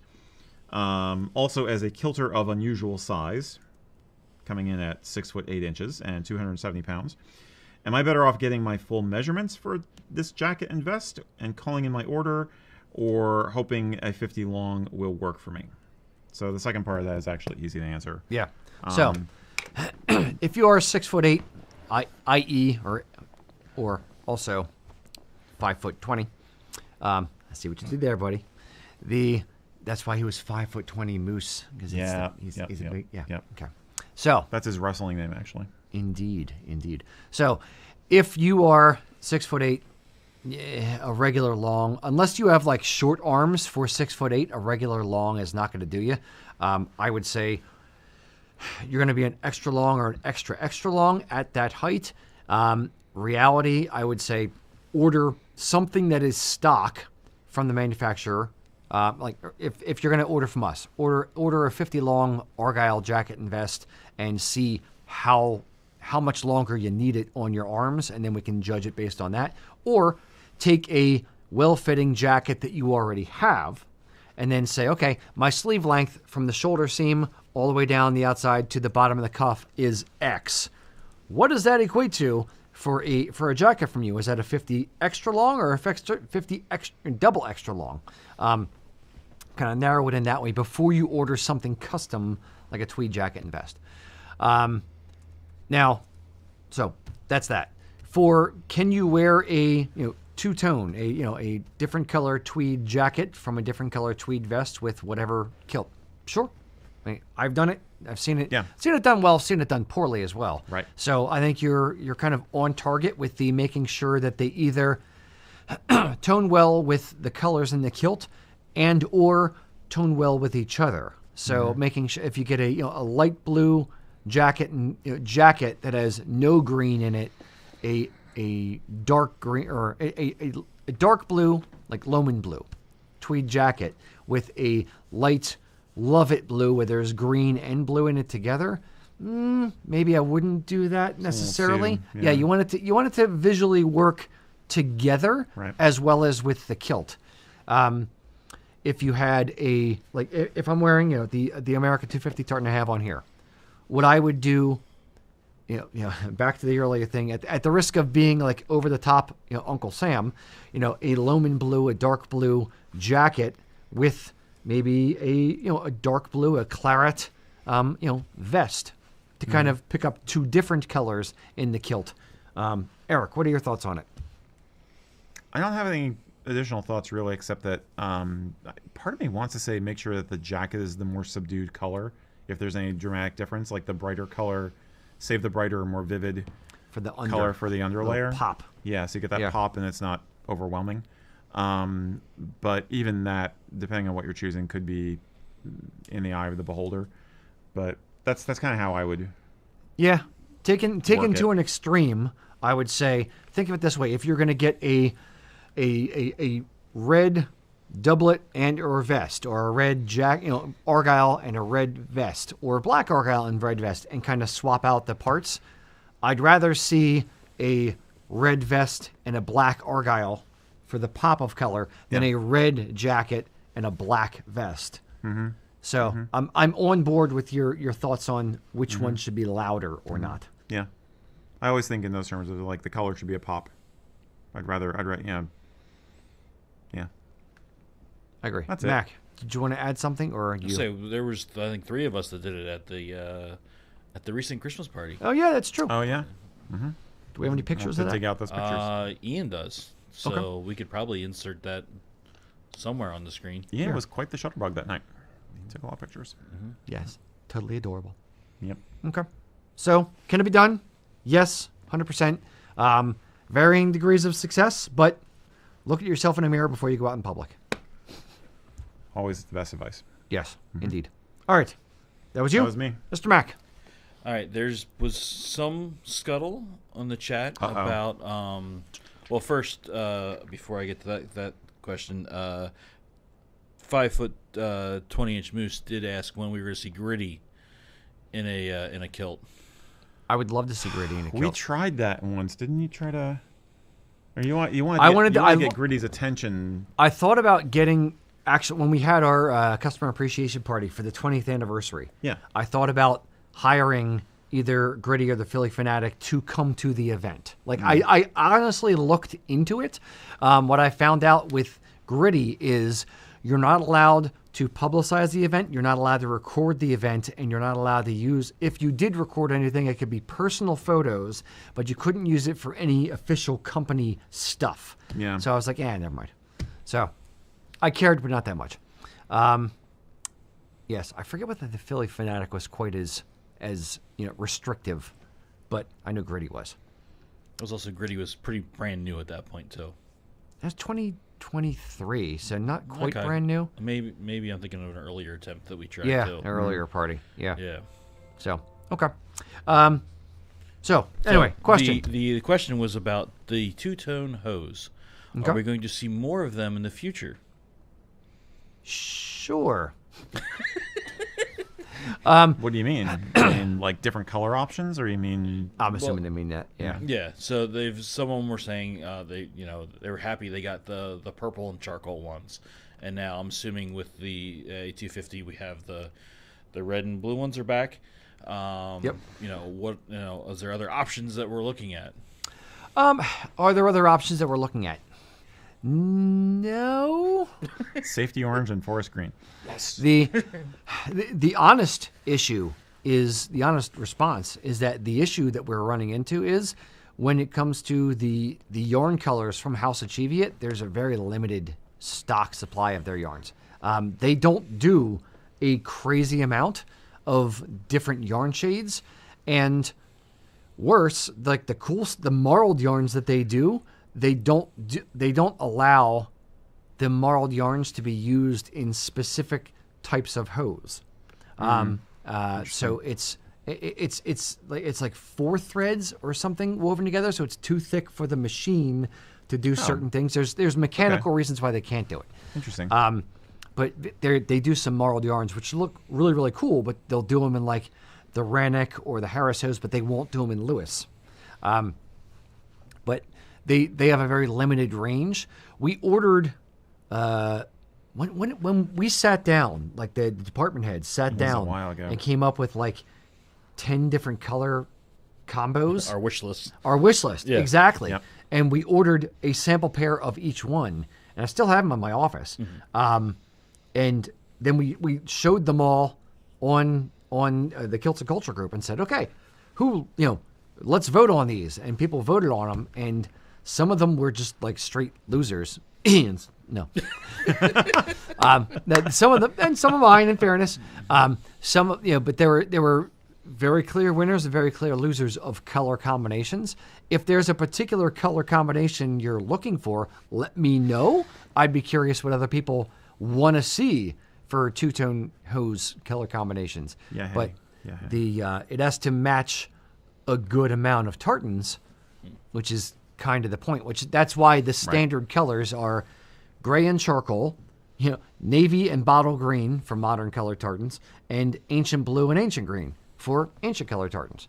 So, yeah, there's not a lot of great outside of that, aside from very, very, very specific niche things like, the navy and red, which match this, or the dark green and brown, which match like Back to Nature and that kind of thing. But then you can also use flashes as an extra accent there too. Very good 'Cause point. Like Oh, the yeah. spark, like you have the dark charcoal and the light gray, and use a pair of yellow flashes to give that little bit of color there too. Yep. Agreed. So, don't have a whole lot of plans to release a bunch more. Never say never, but I'm curious if there's a particular color combination that you guys would want. Let me know in the comments. All right, Mac, give me one more from you if you have any more, and if not, we'll go to Eric for the last question. Then we'll do the review. So we have our good friend Lonnie What's up, Lonnie? is asking about measuring for a Sporran chain to get the size in length right. What is the best way to do that? Are we counting links, or are we like? Yes, we count all the links, Monty. Or Lonnie, that's what we do. We count. Ian has nothing better to do all day, nor Allie, nor Trey. They just sit in the back counting chain links. Now, it's generally speaking, when someone orders a Sporran and says, hey, my waist measurement is X, 44, whatever it is, we'll make sure that the Sporran chain we are picking is kind of the 44. We try to pick it so that it's in that range. It's, you can lose a few or gain a few. We try to find something it's in the middle of the range. So we're not just really like pigeonholing the person into like, well, this is the last hole on this particular one, so that's what you get. We want to make sure they have a little bit of, gaining or losing ability. Mm-hmm. Yeah. All right, Eric, we'll do one more quick one with you. A quick one? Or a good one? Yes. All right. I'm doing a good one. Do the worst question you have. What is God? That's an easy one. That's an easy one. All right.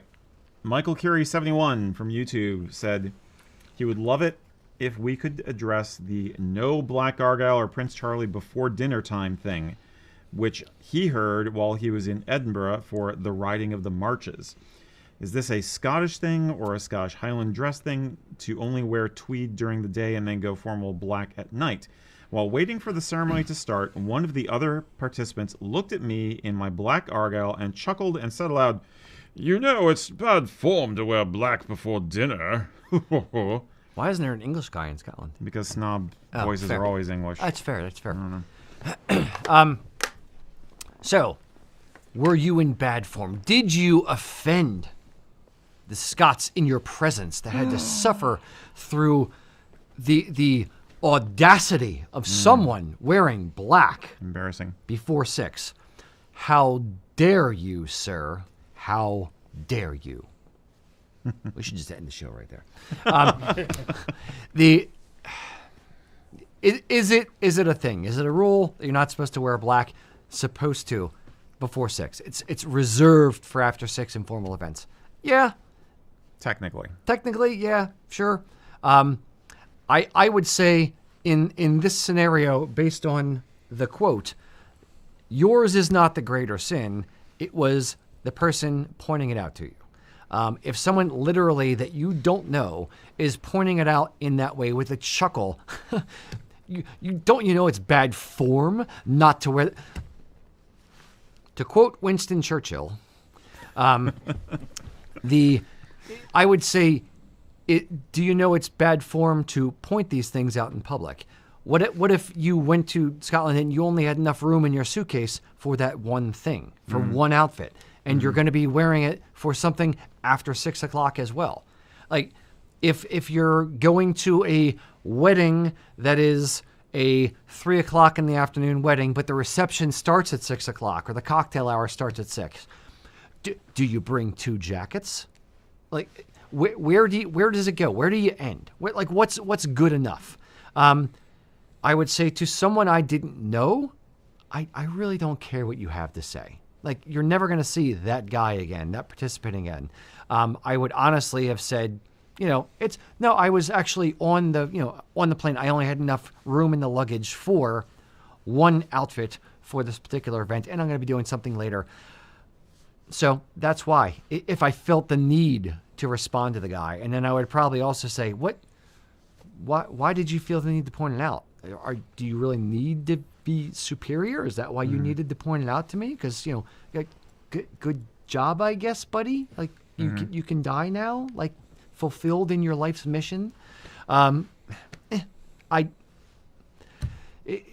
In some moments in life, you just have to let it go. You have to, like water off a duck's back. You got to just, smile and nod. Like, yeah, okay, cool. And you can't let it get to you. So I hope it didn't get to you. I hope it didn't ruin your time. I hope you enjoyed the marching of the horses or whatever it was called, which we looked into. It's kind of riding in the marches. It's kind of a cool thing. Horses ride around Edinburgh to, mark the outside of the city or something. And it's a very, very, very old tradition I had never heard of. So thank you for the question. But no, is it a sin? It's a minor. It's not a cardinal sin. It's a minor sin. You're not going to hell. You're fine. Eric. No, I mean, if I've seen anybody breaking that rule over the years, it's definitely Scots. I mean, especially even in people in an official capacity, and maybe they get a nod because if they're the MC of an event or something. But a lot of time it's just like, yeah, this is my jacket. We talk about how mismatched some Scots outfits can be, and it's because, well, why would I change? This is my jacket. My jacket is my jacket, and that's all it's gonna. This is my jacket. This is my Sporran. Exactly. I'm wearing a day Sporran for a formal event because this is the we Sporran see it that happen I own all the time. Yep. Did you change into black for evening dress? Yes. Did people stop really worrying about that after World War II? Yes. Except for very high echelons of society, but for most occasions, yeah. Would it be nice to do? Yes. Is it more aesthetically pleasing to be in tweeds during the day and then be in nice, smooth, elegant black in the evening? Yes. Is wearing black a little bit tacky? I don't know. I don't really think so. You could say it. I'd rather you do that than wear a tweed suit to a black tie affair in the evening. I mean, I'd rather be overdressed than underdressed. Exactly. The reverse is a far worse sin, in my opinion.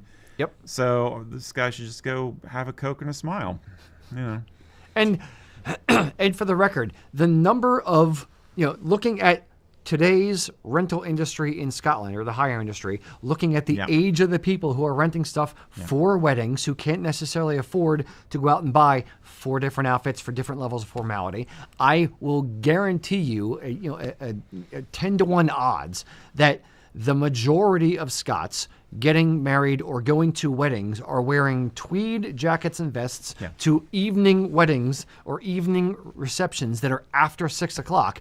I really hope this guy goes to every single one of them and and flogs them as well. Yeah. And then at the same time, I hope he kicks a Lego or kicks a leg chair with his pinky toe one in the middle of the dark, going to the bathroom too. And steps on a Lego with the other foot. People need to mind their own friggin' business. Pictures don't lie. Pictures don't lie. I mean, and it's an outdoor event. It's a public event. Whatever. I mean, if it were a formal dinner and you're committing a faux pas, or if you're in very rarefied company, like you're having dinner with the clan chief and the mayor of London, or something like that, then yeah, you pay more attention to this stuff. But if you're traveling, I'm assuming this is an American who is traveling overseas, not a native, but by far the greater sin is his. By far the greater sin is pointing out someone else's flaw in a gauche, frankly a douchey manner. Like to when we talk about going to a festival and somebody's wearing a kilt with the pleats in the front.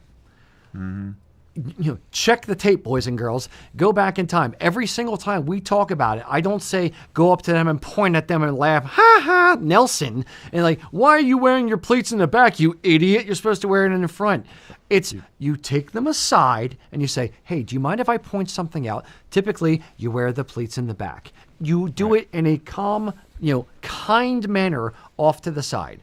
There's a difference between being, kind and being nice, and kind is saying the thing to correct it or to let them know that they're doing something a little bit off or a little bit outside the norm, but you don't do it in a jerk way. You don't embarrass them in front of other people.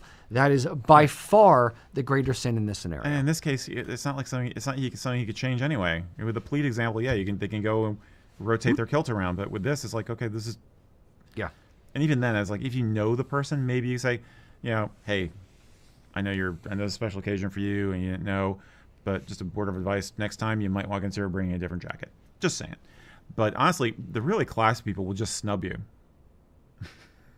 because you're not worth their time or consideration. You don't exist. So, I mean, or they just have too much manners to bring it up. That's the thing. You think and it does. There's a filter between here and here. You don't say the freaking thing if the person can't change it. B, you're going to embarrass them. Right. There's a certain level of class that this man obviously did not have.